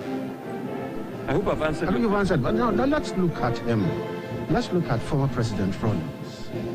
And then the leadership, some of the heads of states or presidents on the African continent. It got to a time that you could see that we had we had to have the OAU and then moving to OAU conferences in Libya for 3 times, 4 times. It was not successful. Right. But then he still stayed around and made sure that it has to continue, and we moved on. And then we have to get to a time that he can even now sponsor Kofi Annan to become United Nations Secretary General. How did he manage, massage this whole situation to put it and make sure that the results was beautiful for the country and beautiful for Africa? Well, a very good question. Again, I'm sorry to keep coming back to leadership. This is what leadership is about. Setting an example, leading the way. But he came in young. Inspiring people. He came in very having young. Conviction. With a cool background. And you know those times he was very unpopular. Well, that is a measure of his achievement. That he was able to evolve from a military coup background into the statesman that he became. And the depth of his commitment to Ghana is reflected in the fact that he was able to make that evolution into a statesman, from a military leader into a democratically elected leader with a constitution. It's a measure of the man that he was able to make that transition from the coup background, the revolutionary background, and then laying a certain foundation which then made it possible for Ghana to evolve into a democracy. Ambassador Hayford, yes. Can you say that you credit him, Jerry John Rawlings, the person, young soldier, not political, coming in, learning the ropes, sitting on the old Ghana horse, pointing into a future, or it was people like the diplomats, the people, the technocrats that really did the job for him? It was first and foremost he himself. He himself. Leadership, commitment. I repeat, commitment, conviction, determination, political courage. It took all of that. So he knew what he was doing. He deserves great credit for the evolution, the growth that he went through as a political leader, the strong commitment, the desire, the determination to make Ghana better, and his ability to connect with the people of Ghana. So they believed in him. That made it possible for him to lead the way into the 4th Republic we have today. The fact that we've had, 8 multi-party elections in a row, peacefully. And when we've had issues, instead of guns blazing, we go to the courts.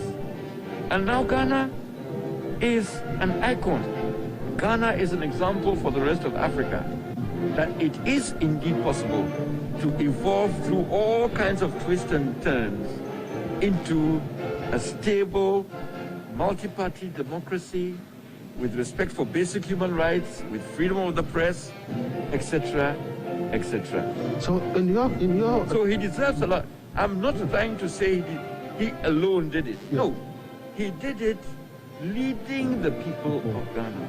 So the people of Ghana, he would be the first to say that the greatest credit goes to his own people, the wonderful people of Ghana.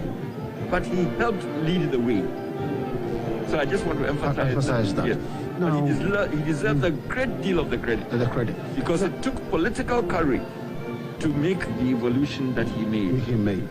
Now, how did you see Ghanaians abroad receive him when he was the head of state and later the president of the country? Whenever he moved out there and met them, how did Ghanaians receive him? Now, again, it's very interesting to watch the evolution. June 4th, 79, in that short interregnum, the 3 months, Ghanaians abroad were confused, and many of them, quite frankly, were terrified. They were worried about what was happening in Ghana, the upheaval, etc.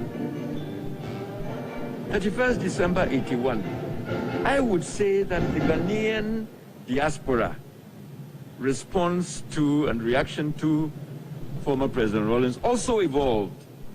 I would say from 31st December 81 for a few years, again, because of the upheavals, the attempted coup d'etat, etc., and the severe economic deprivation of part of that period, coupled with the exodus of Nigerians, of Ghanaians from Nigeria, etc., the reaction to him was guarded. People were watching, they were concerned, there was a big guarded. But gradually, as Ghana became more stable, as Ghana's economy stabilized and slowly, I emphasize slowly, began to recover, as Ghana's image improved, the Ghanaian diaspora recognized that this extraordinary personality was making a difference in Ghana and was helping move Ghana in a generally positive direction. I choose my words carefully. And then as we evolved to a return to multi-party democracy, constitutional rule, a free press, etc., etc., the Ghanaian diaspora then warmed to him. And as he traveled more and more and spoke to the Ghanaian public in all these countries, he was always made sure to meet the Ghanaian community. And his obvious passion and love for the country, his appeals to them to come back home and rebuild the country, you could see when you sat with him how passionate he was about Ghana. And that resonated with people everywhere he went, all over the world.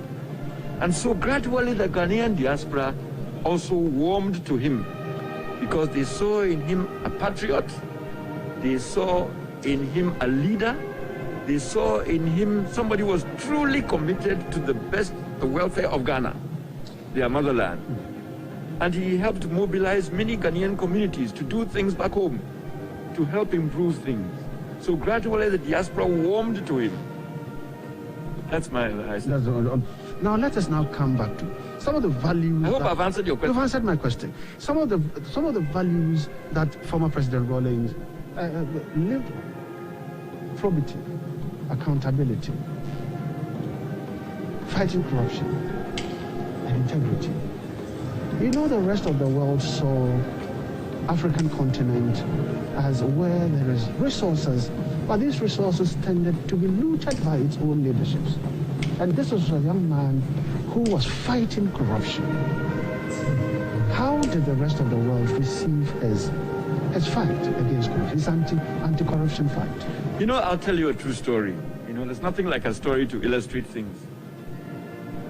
Somewhere in the early 80s, the then president of the World Bank, the International Bank for Reconstruction and Development, was on an African tour.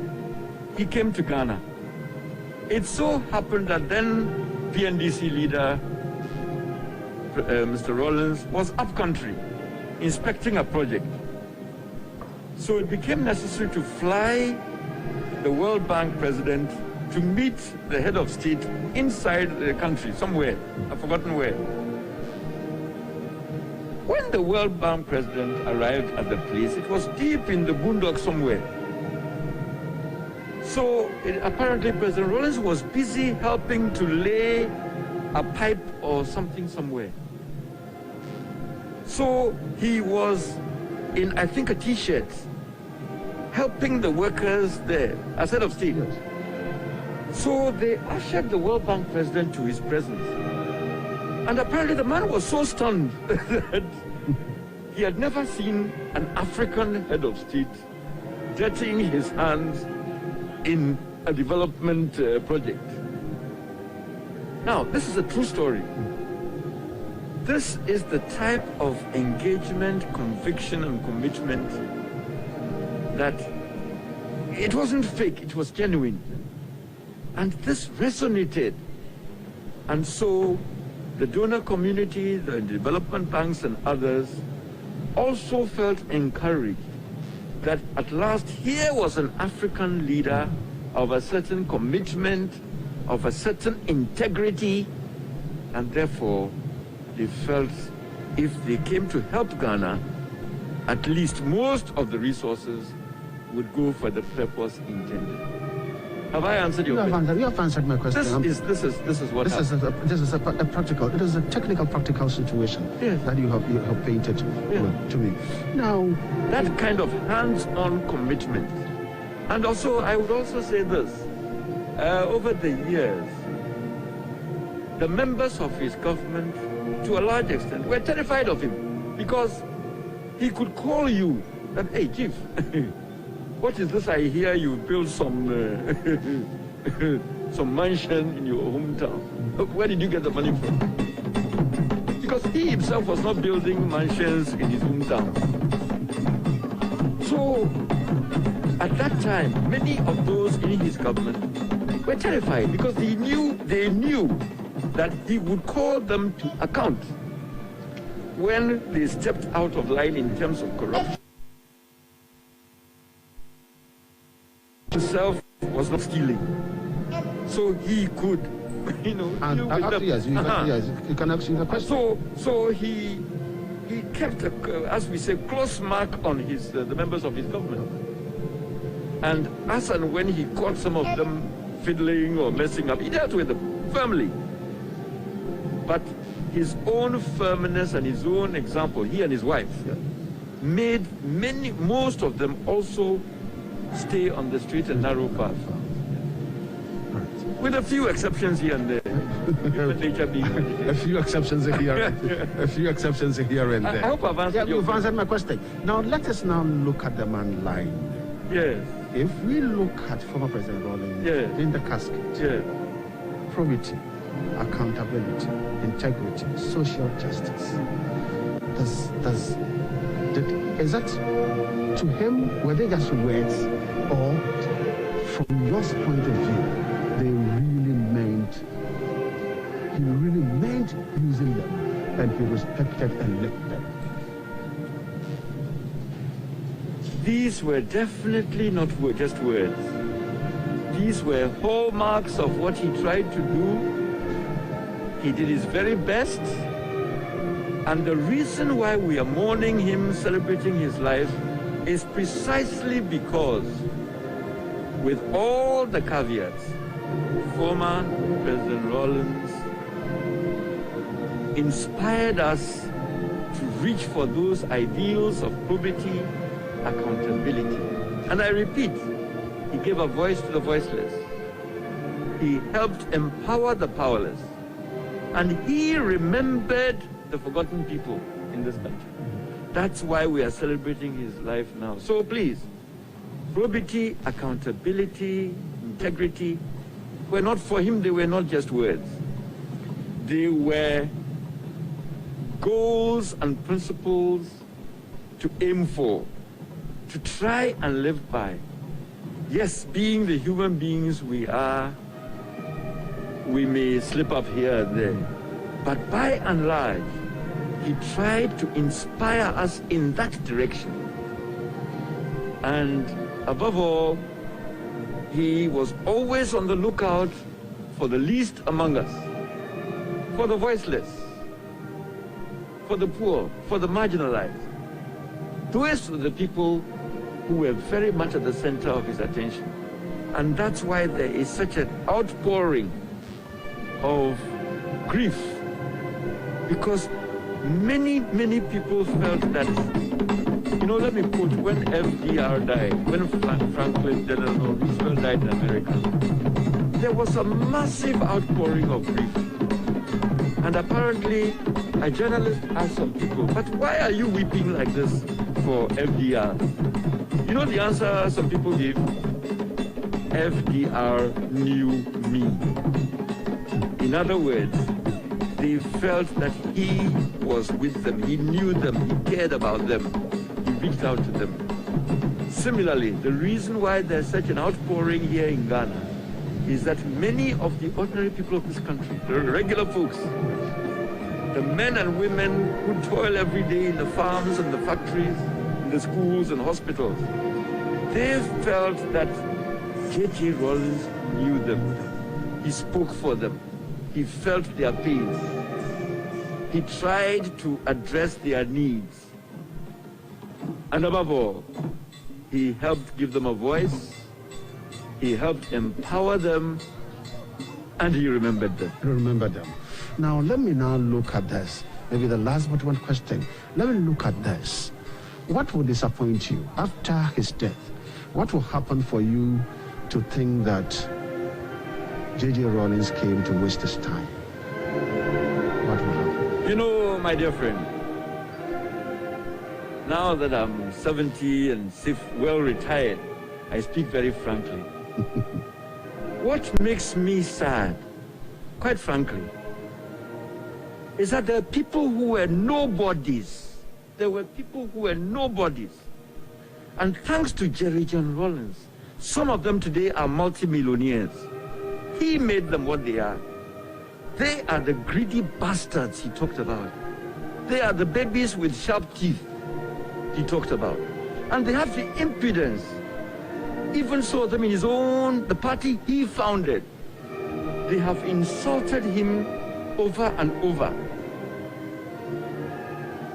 Some of them even have the impudence to write books full of lies. And today some of them are shedding crocodile tears. That's what makes me angry. The greedy bastards, the babies with sharp teeth, some of them are now multimillionaires who've never done a day's serious work in their lives. They got into politics because of Jerry John Rawlings. And today some of them have the impudence, the arrogance to have insulted him. And now they are saying tears and others are shedding crocodile tears. That's what makes some of us angry. Okay. Now let me take this last question. What advice will you give to the youth of today? That looking at the youth of today and directing the youth of today and looking at the values that J.J. Rawlings stood for, how would you talk to the youth of today? The youth of today, you know, we have this problem. Every generation complains about the youth of the day. Every generation. So me, I'm 70 now. We all complain about the youth of today. But please, let's give them a break. The youth of today are our children and grandchildren. So whatever challenges they have, whatever shortfalls they have, we should point the finger at ourselves. We should have done better as parents and grandparents. Let me start with that. Yes, let's have less greed, less acquisitiveness. Let's return to traditional values of integrity, hard work. But let me repeat, we, the older generation, should be very careful pointing accusing fingers at the younger generation. Because the younger generation look at us, and they look at what we do, not what we say. So if we had provided a better example for them as parents and grandparents, as leaders, as role models, then some of what we are saying about the young people today would not apply. So let's start with ourselves. We, the older generation, let us set a better example for our children and grandchildren. And then we can point fingers at them. And then we can point fingers at them. Thank you. If not so, then it looks as we should be very careful in our criticism of them. Because they look at us, not what we say. They look at what we do, the lives that we live. And many of us in the older generation, I'm sorry to say, are living lives completely, what we say and what we do are two different things. So our children and grandchildren see that we are hypocrites. So they don't take us seriously. Thank you. Ambassador Patrick Hayford, it's a great pleasure talking to you. It's been an honor for me. I'm sorry I speak so frankly. No, but I think that is exactly. As a journalist, when I ask a question, I'd want the question to be answered and answered candidly. Thank you. And so when I see someone who can flow and answer the question. And I'm happy you said, at this your age, why should you lie? Why should I lie? At this your age, you can't lie. Every word I've uttered, I meant. And I'm grateful. And, you know, one of the greatest injunctions in the Bible, fear not. So we're not afraid. You're not afraid. Thank you very much. I hope you'll be around to see the final funeral rites for J.J. Rawlings tomorrow. Amen. Yes. We pray. We pray. Thank you. Thank you. And enjoy the rest. I've enjoyed this. I've enjoyed it too as well. Right. Thank you, Ambassador Patrick Hayford.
ready?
Welcome back to the Accra International Conference Center, where we are observing day 3 of the final funeral rites of the late former President of the Republic of Ghana, Flight Lieutenant Jerry John Rawlings. As you can see in your pictures, the last part of the program is talking about traditional and customary rights, and you have seen in your pictures the arrival of, you will see, these are the representatives of the Otumfuo from the Ashanti region. The Ashanti Kingdom are here to support the funeral, and the funeral, the wife of the former president, Nana Kunedu Ajiman Rawlings, is from the Ashanti region, and a royal from, so Otumfuo Nana. Otumfuo rep.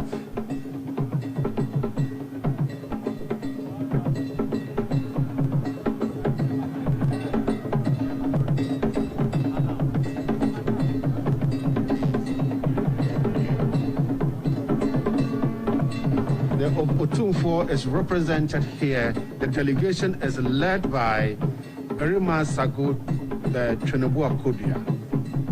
Erima Sagu Chenebua Kodia.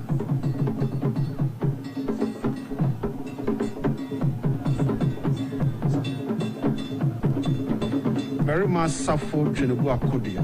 He is representing the Otumfuo at the final funeral rites of the late former President Jerry John Rawlings at the Accra International Conference Center.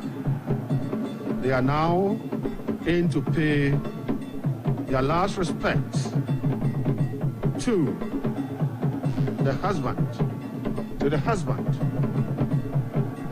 of their daughter, Nana Kunedu Ajiman Rawlings.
So you have just seen the performance of the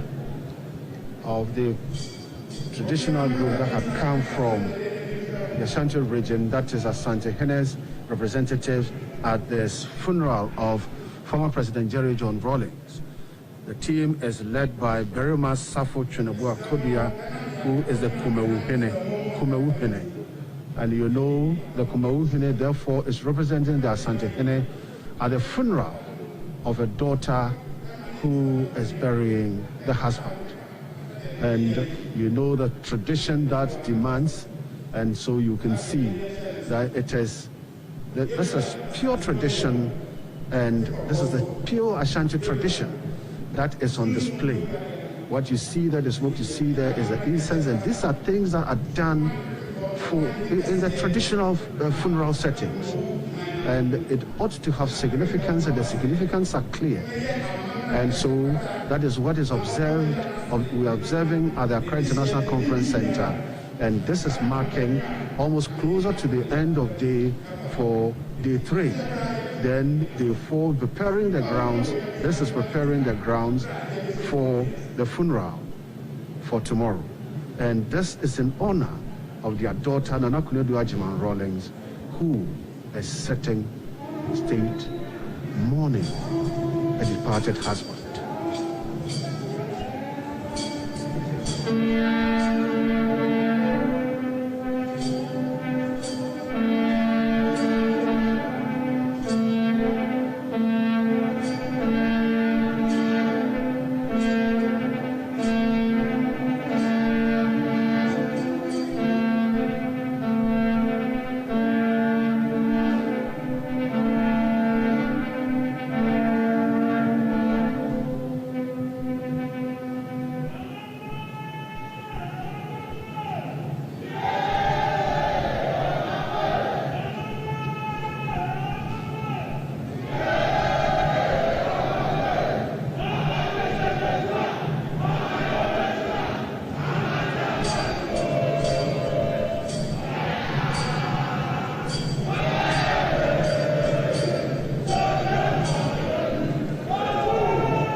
setting with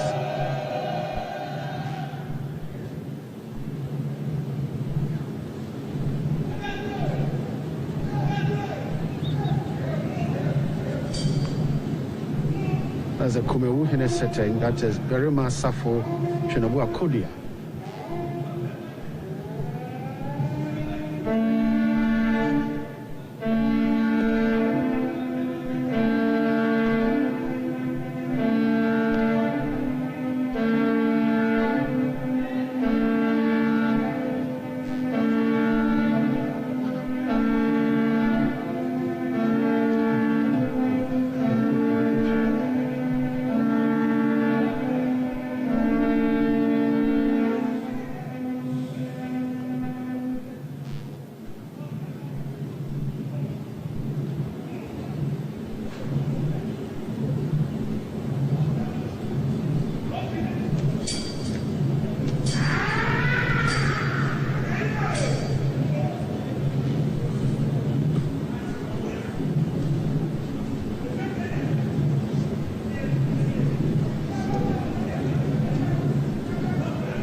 Still at the Kwame Nkrumah, still at the Accra International Conference Center, where we're observing day 3, the closing stages of day 3 of the final funeral rites of the former president, the late Flight Lieutenant Jerry John Rawlings.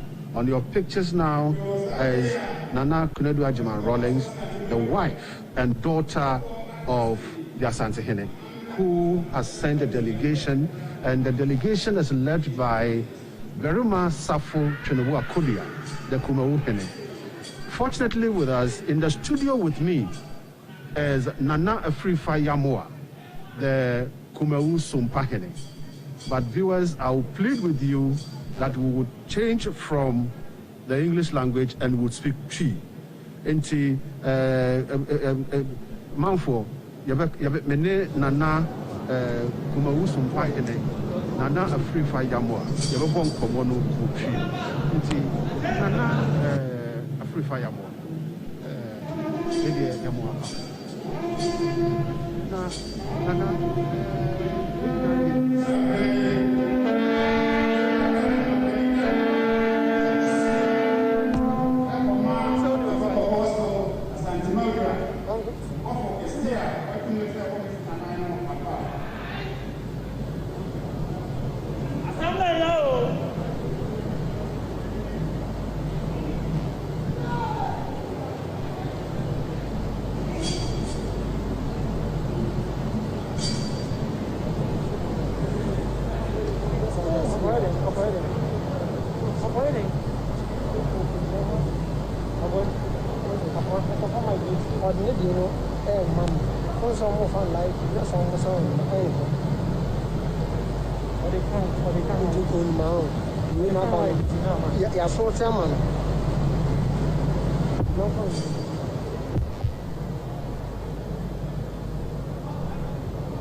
kasa na odi amana jira o kasa na odi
the bunkum hine obronikai won the lieutenant asante mamere mu no yantoto kumo asekra se waba no be jira na yanto ye ba ya ba ya mamre ne amane se ne fata bia na jare kwa asante mpani fo mo hono ma na wa won tu wo ye kra komo eno ti ne wa. So in short, what they're saying is that the Asante Pine is of the view, and they say they believe that there is life after death, and they know that definitely former President Jerry Rawlings will go he will go and he will meet the people there, the dead ancestors there. He wants them to, he is sending a message through Jerry to their ancestors there, that so that the ancestors there would know that one of them. But if also Namo senior, what to know then Papa Passion said, Omra no major Nasi, this year the BBA final. Omo Akomana Kwaba, Omabusano Kwaso, Onoswabona Mani, Sera Santimura, Nasumano, so on so often a Numuyam Cassia, Mnameta and Enumne, a Mamre Jumadia Yedi, I say. Yura, Obaya, Yomo Akwaba, Kete.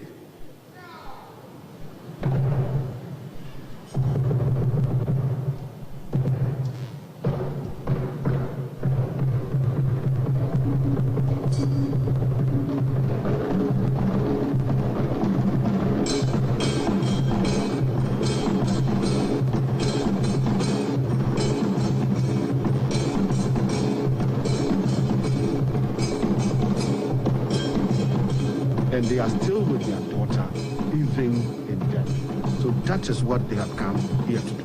So we still see very much Chinubu Kodia, who is the Kumeu Hene, sitting in state, and come to the funeral to support former First Lady, Nana Kunedu Ajima Rawlings. Nana, where the Nana Afrifa Yamoa, Medas.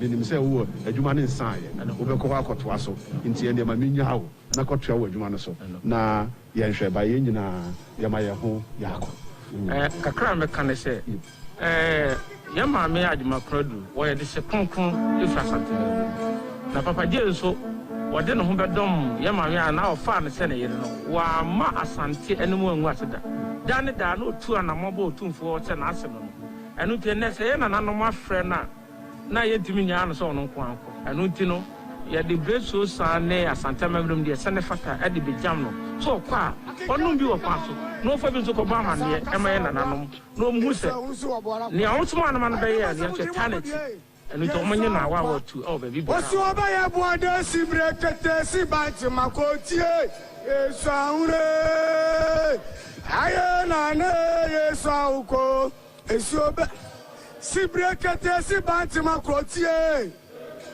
yeah aye na ne yesauko esi oba ye bo de aye jaki kawabwa akasa wabwa esi awusu obara kwa aye jina na kamokwe yesauko Osumaya mwanda si brekete si bati makrotie. Ayana yesauko. Si brekete si bati makrotie. Yeah. Ayana yesauko. Ekura na pampa so ekura ekura na pampa so ekura. Nakura kobie kuna utekura hanui. Nakura kobie kuna utekura hasen. Nakumbo ni ye unamania. Engineer tapokwe. Na unamania obibro. Aye wo brego sansan brego na eje. Aye wo brego sansan brego na eje. Aye abwa breku misri ko jana yo. Your breath for me and a man, yes, Mabu. And I come from here. And when a man will be blow, walk on the phone. Walk on the phone and no more curious and full. Walk on the phone away, no more curious and full. Walk on the phone. And I will be away. And I will be away. They know be away, no be no.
Yadamase bebre. Ebre runti.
Yadamase bebre.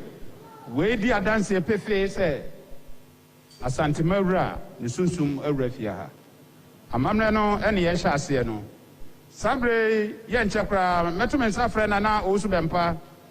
One oba panyi mame mansa na wɔmde wɔte kɔkɔ so na de siebie ene asante hema ade siebie aba. Program ya ye ewo TV nyina so ewo Ghana ti obia enhwe na yantoto ne mama ne nyina anya kama na osu bempa ya mame mansa ya hwemu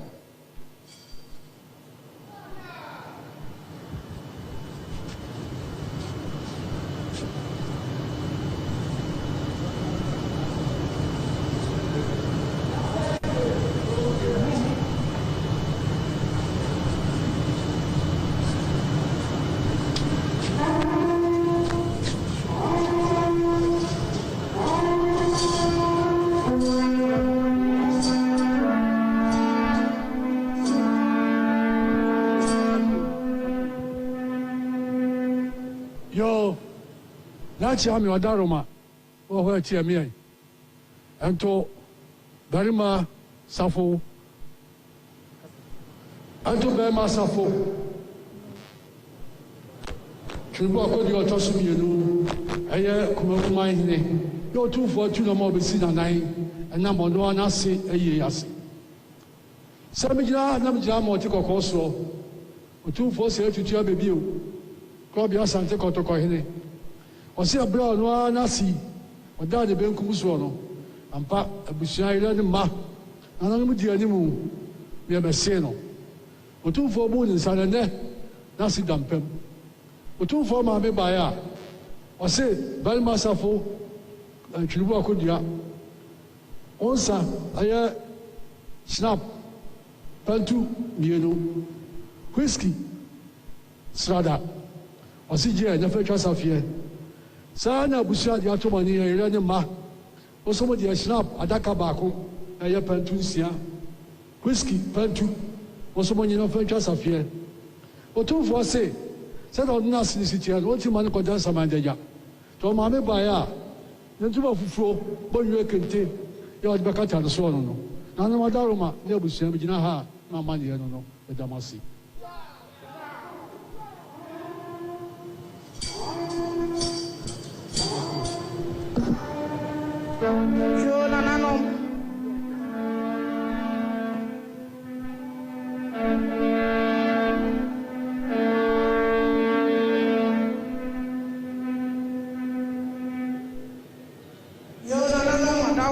Mbetie me kakra mi jira na akwadu ya mota so mi ansa asante ma ni nti na mi jira ha enche bia na ne ba ene ne nananom ene abusua e ma na na sote so ono na se ka ne mampanyini watwere anu aban e ha na akwadu papa fisa na se preko pe no obu na no ene na eso aye ja na se kwai wose wantimenti na kuma se saa Osmaya Maya by.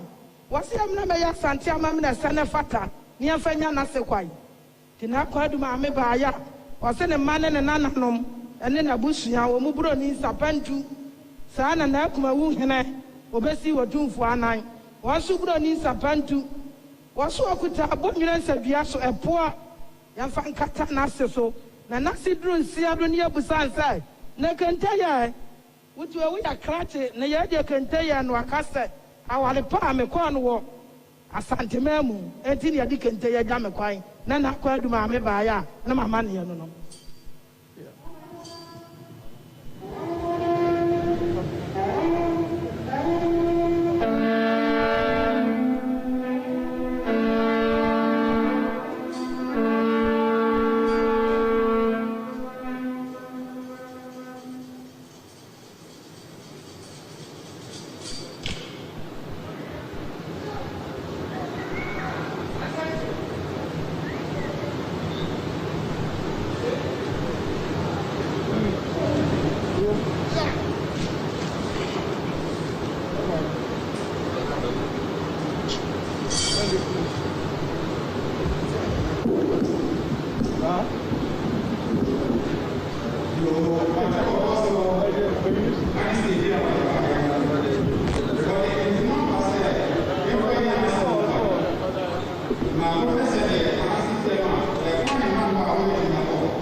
So, Doctor, Honorable Zeneto.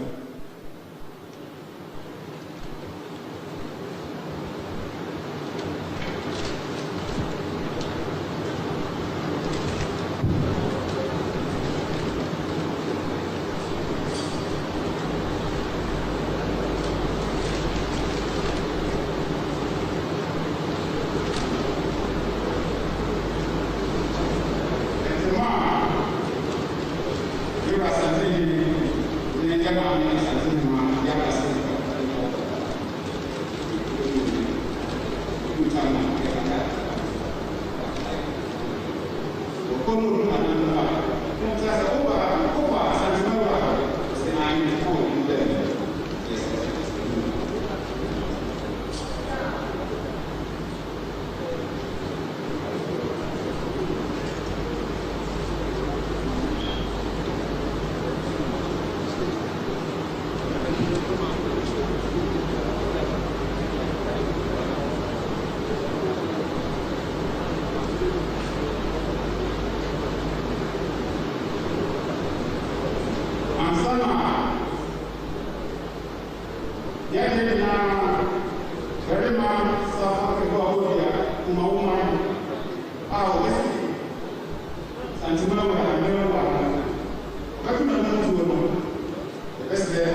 Yadamasi bebre.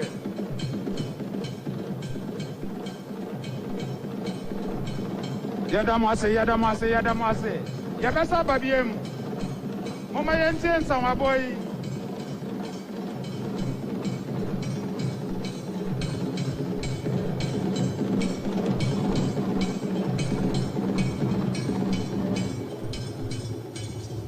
Yadamasi yadu babi ehia pa yewi abesa babiem. Yengu mujom. Nana bempa kasa no na bibi tuato na enam agro na ebese mu nti no aduru bra wodi yewura asantema wura wote kokko so ne nsanwa eba nti nana pemba yo nananom abusia ne jamfo nyara otufo no maame yo ma ba yina achi no o mo se tie biara a chamba sa trase otufo no maame se 5,000 Ghana cedis obi the two room a jump for the door from Momo Swangusumano. Let me have my money, no, Damasi.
Amen.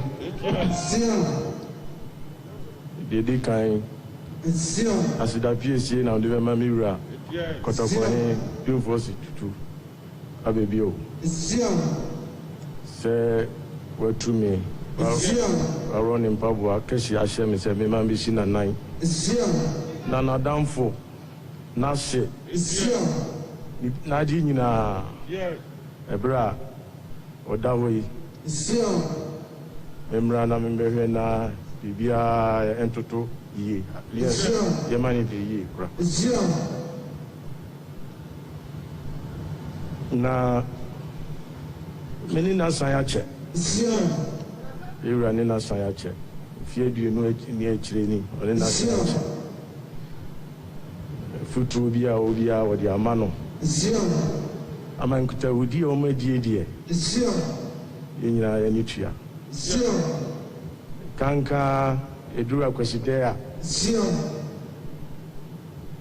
anadwumadie kɛseɛ bi kɔ so wɔ manhyia wɔba ba bɛtaa n'akyi ɛbɛhwɛ bɛhu sɛdeɛ ne ho siteɛ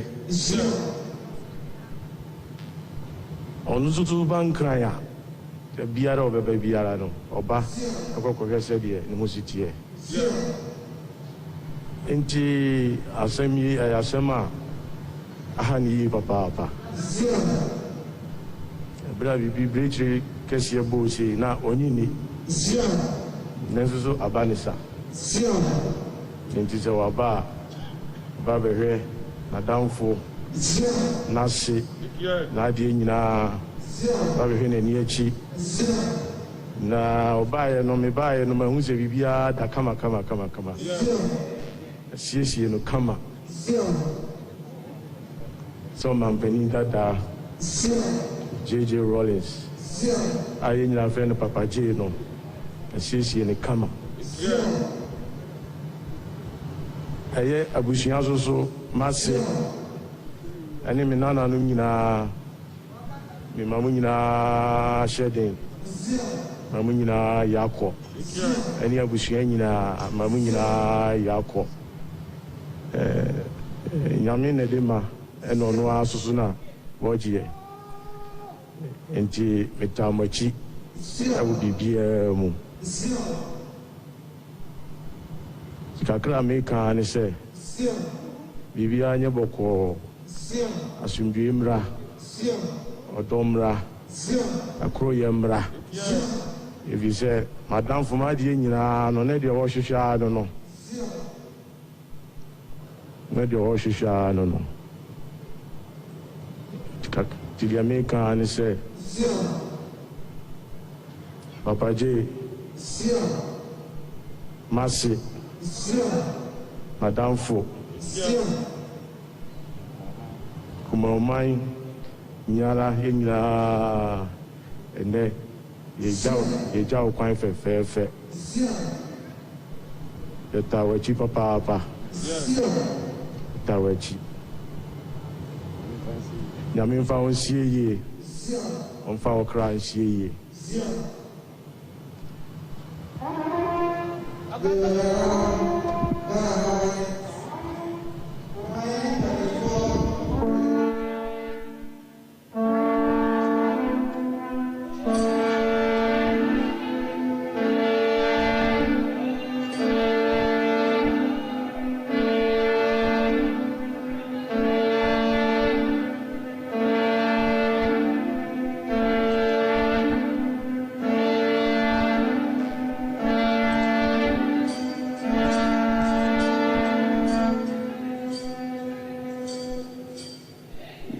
Sana otumfoɔ nsi anan mu ayɛ bɛrima asafo twurubo kodua kuma woman hene otumfoɔ ano di sɛm a ɔde soma ano na ɔde ate dwa no nea otumfoɔ ɛka ne sɛ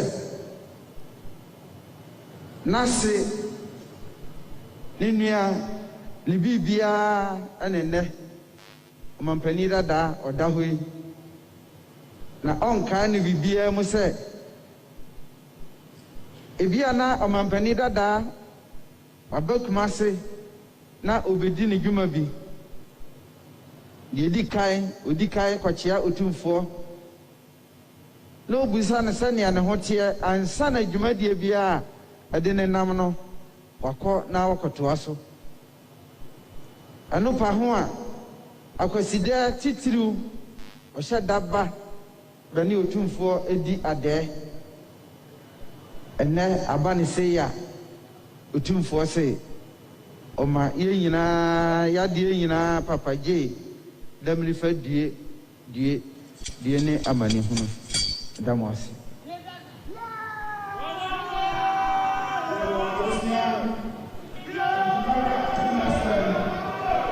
ana aba no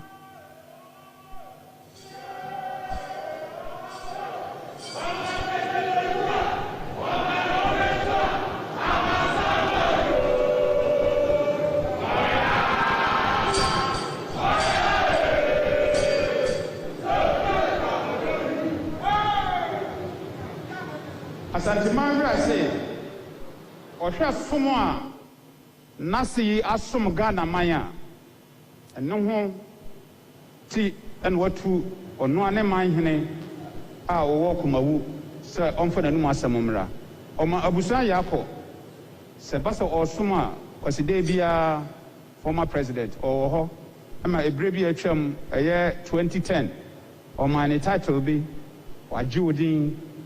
When you didn't tell this title no man, I'm pass over Ghana Hano, or Bobo Juma is so ye, or did you need? Dear, I saw my Busa Yako, or come home, or so come Busano home, into our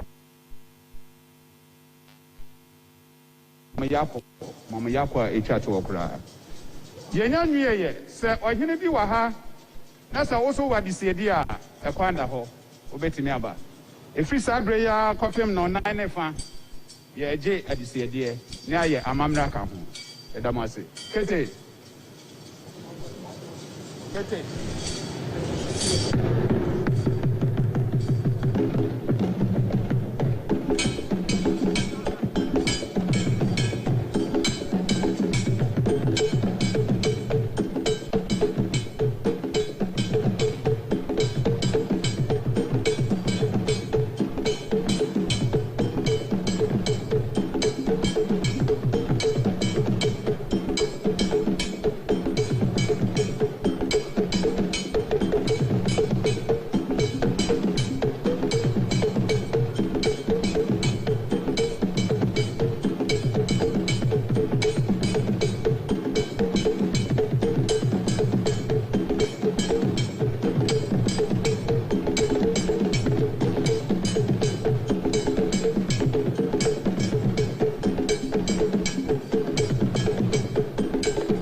so akasa kakra ame se me hu se me gyina ha e man panyine dada Rawlings ato ne betin ya santoa ayano kra amampanyin dada de akire ba krono e fra no kron streso timpom ya santoa wonti na me gyina ho baabi a wona na de akoma santemai baabi o dwane ko hye no ana akueche wa ampem asantoa dwane beto a me na che wa ampem ampa en kra amampanyin dada de akire ba hwe se sade oba panyine ya santoa atimako ama asantema na kire se ne kuku yetu anento oto ne bedini ya santoa na se wodi akire be hwe se ai fampo na ne bai na na edwane ko hye ampa obatum na na pemchewa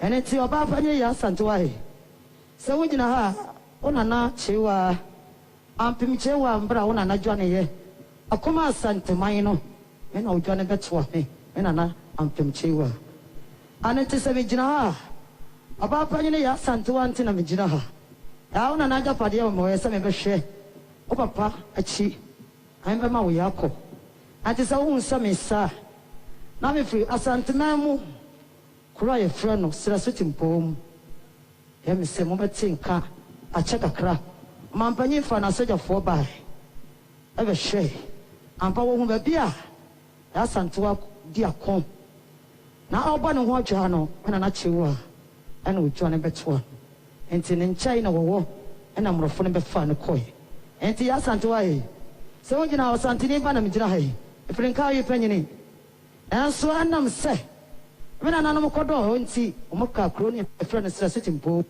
awo na na tanto ya santoa ejwa ne ya obehye enti me to me na na me ba ha aba panye ya santoa ya ko ono maame ne wabusua nyina emam yakọ sede o papa di eni die mu na odo wonti oba ya adamiri fa o damiri fa due orade nka mo wate na on shamode etwase basa efisa sase so nye tena bia eyeda na yebekọ endo oba panye ya santoa yi bigina ha sere me kasa sie no eda mase amamon panimfo ana otumfo abedi akire ana utiri kwawai dunya micha woko anya memfa wonko onfa wonko drosso wiem ade mo te se me gina ha na asante man sra setimpo amesa ai papa nso odi omampanyina chi aseja fo amesa mbote nka atafosu mo besie na amesa mudi na chi ba e ma munyina ahyede aba banye ya asante wa onchi na migina awrade nka wate na won hye no ma mede we na mesre ade akasa kakra e da masi yo baba fani ya da wase na ya santua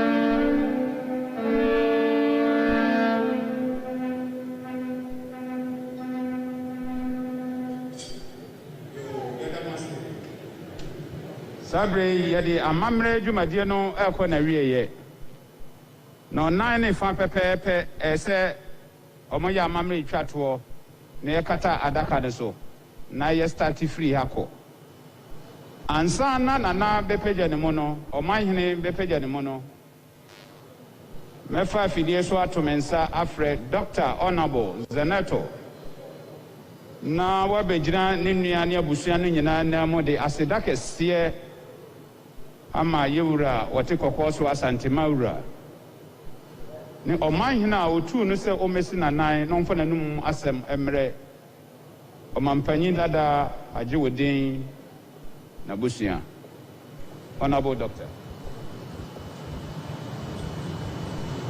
Yo nana meda wasipi na mejina ebusiafo nyina na mu eda otumfo ase owo nyonyama odi ahyen papa yo Omanfm dada Flight Lieutenant Jerry John Rawlings na na de kasa no yankasa pi yenim yenta yaba yebeda asebio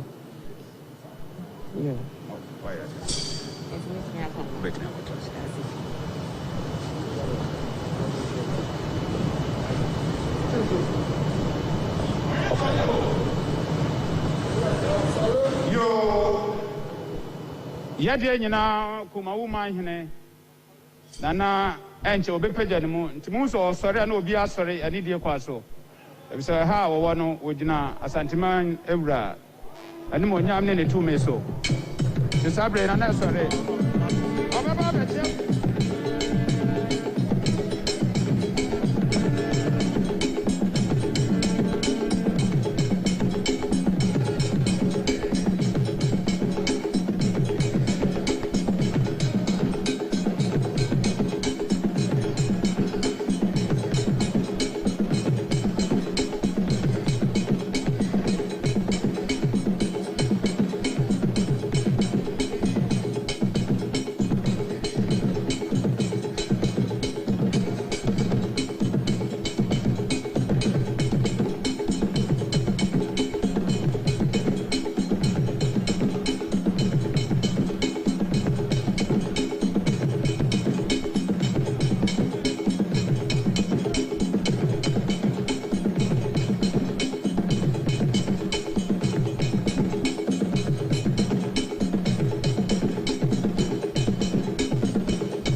Santini. And so that was Otumfuo's representative. It's led by Berima Safo Chunipo Akodua, the Kumahuhini. And we also had Manafrifa Yamua, who was with him as well. So that was an absolutely fantastic display of rich Ghanaian tradition and culture, music, drumming, and dancing.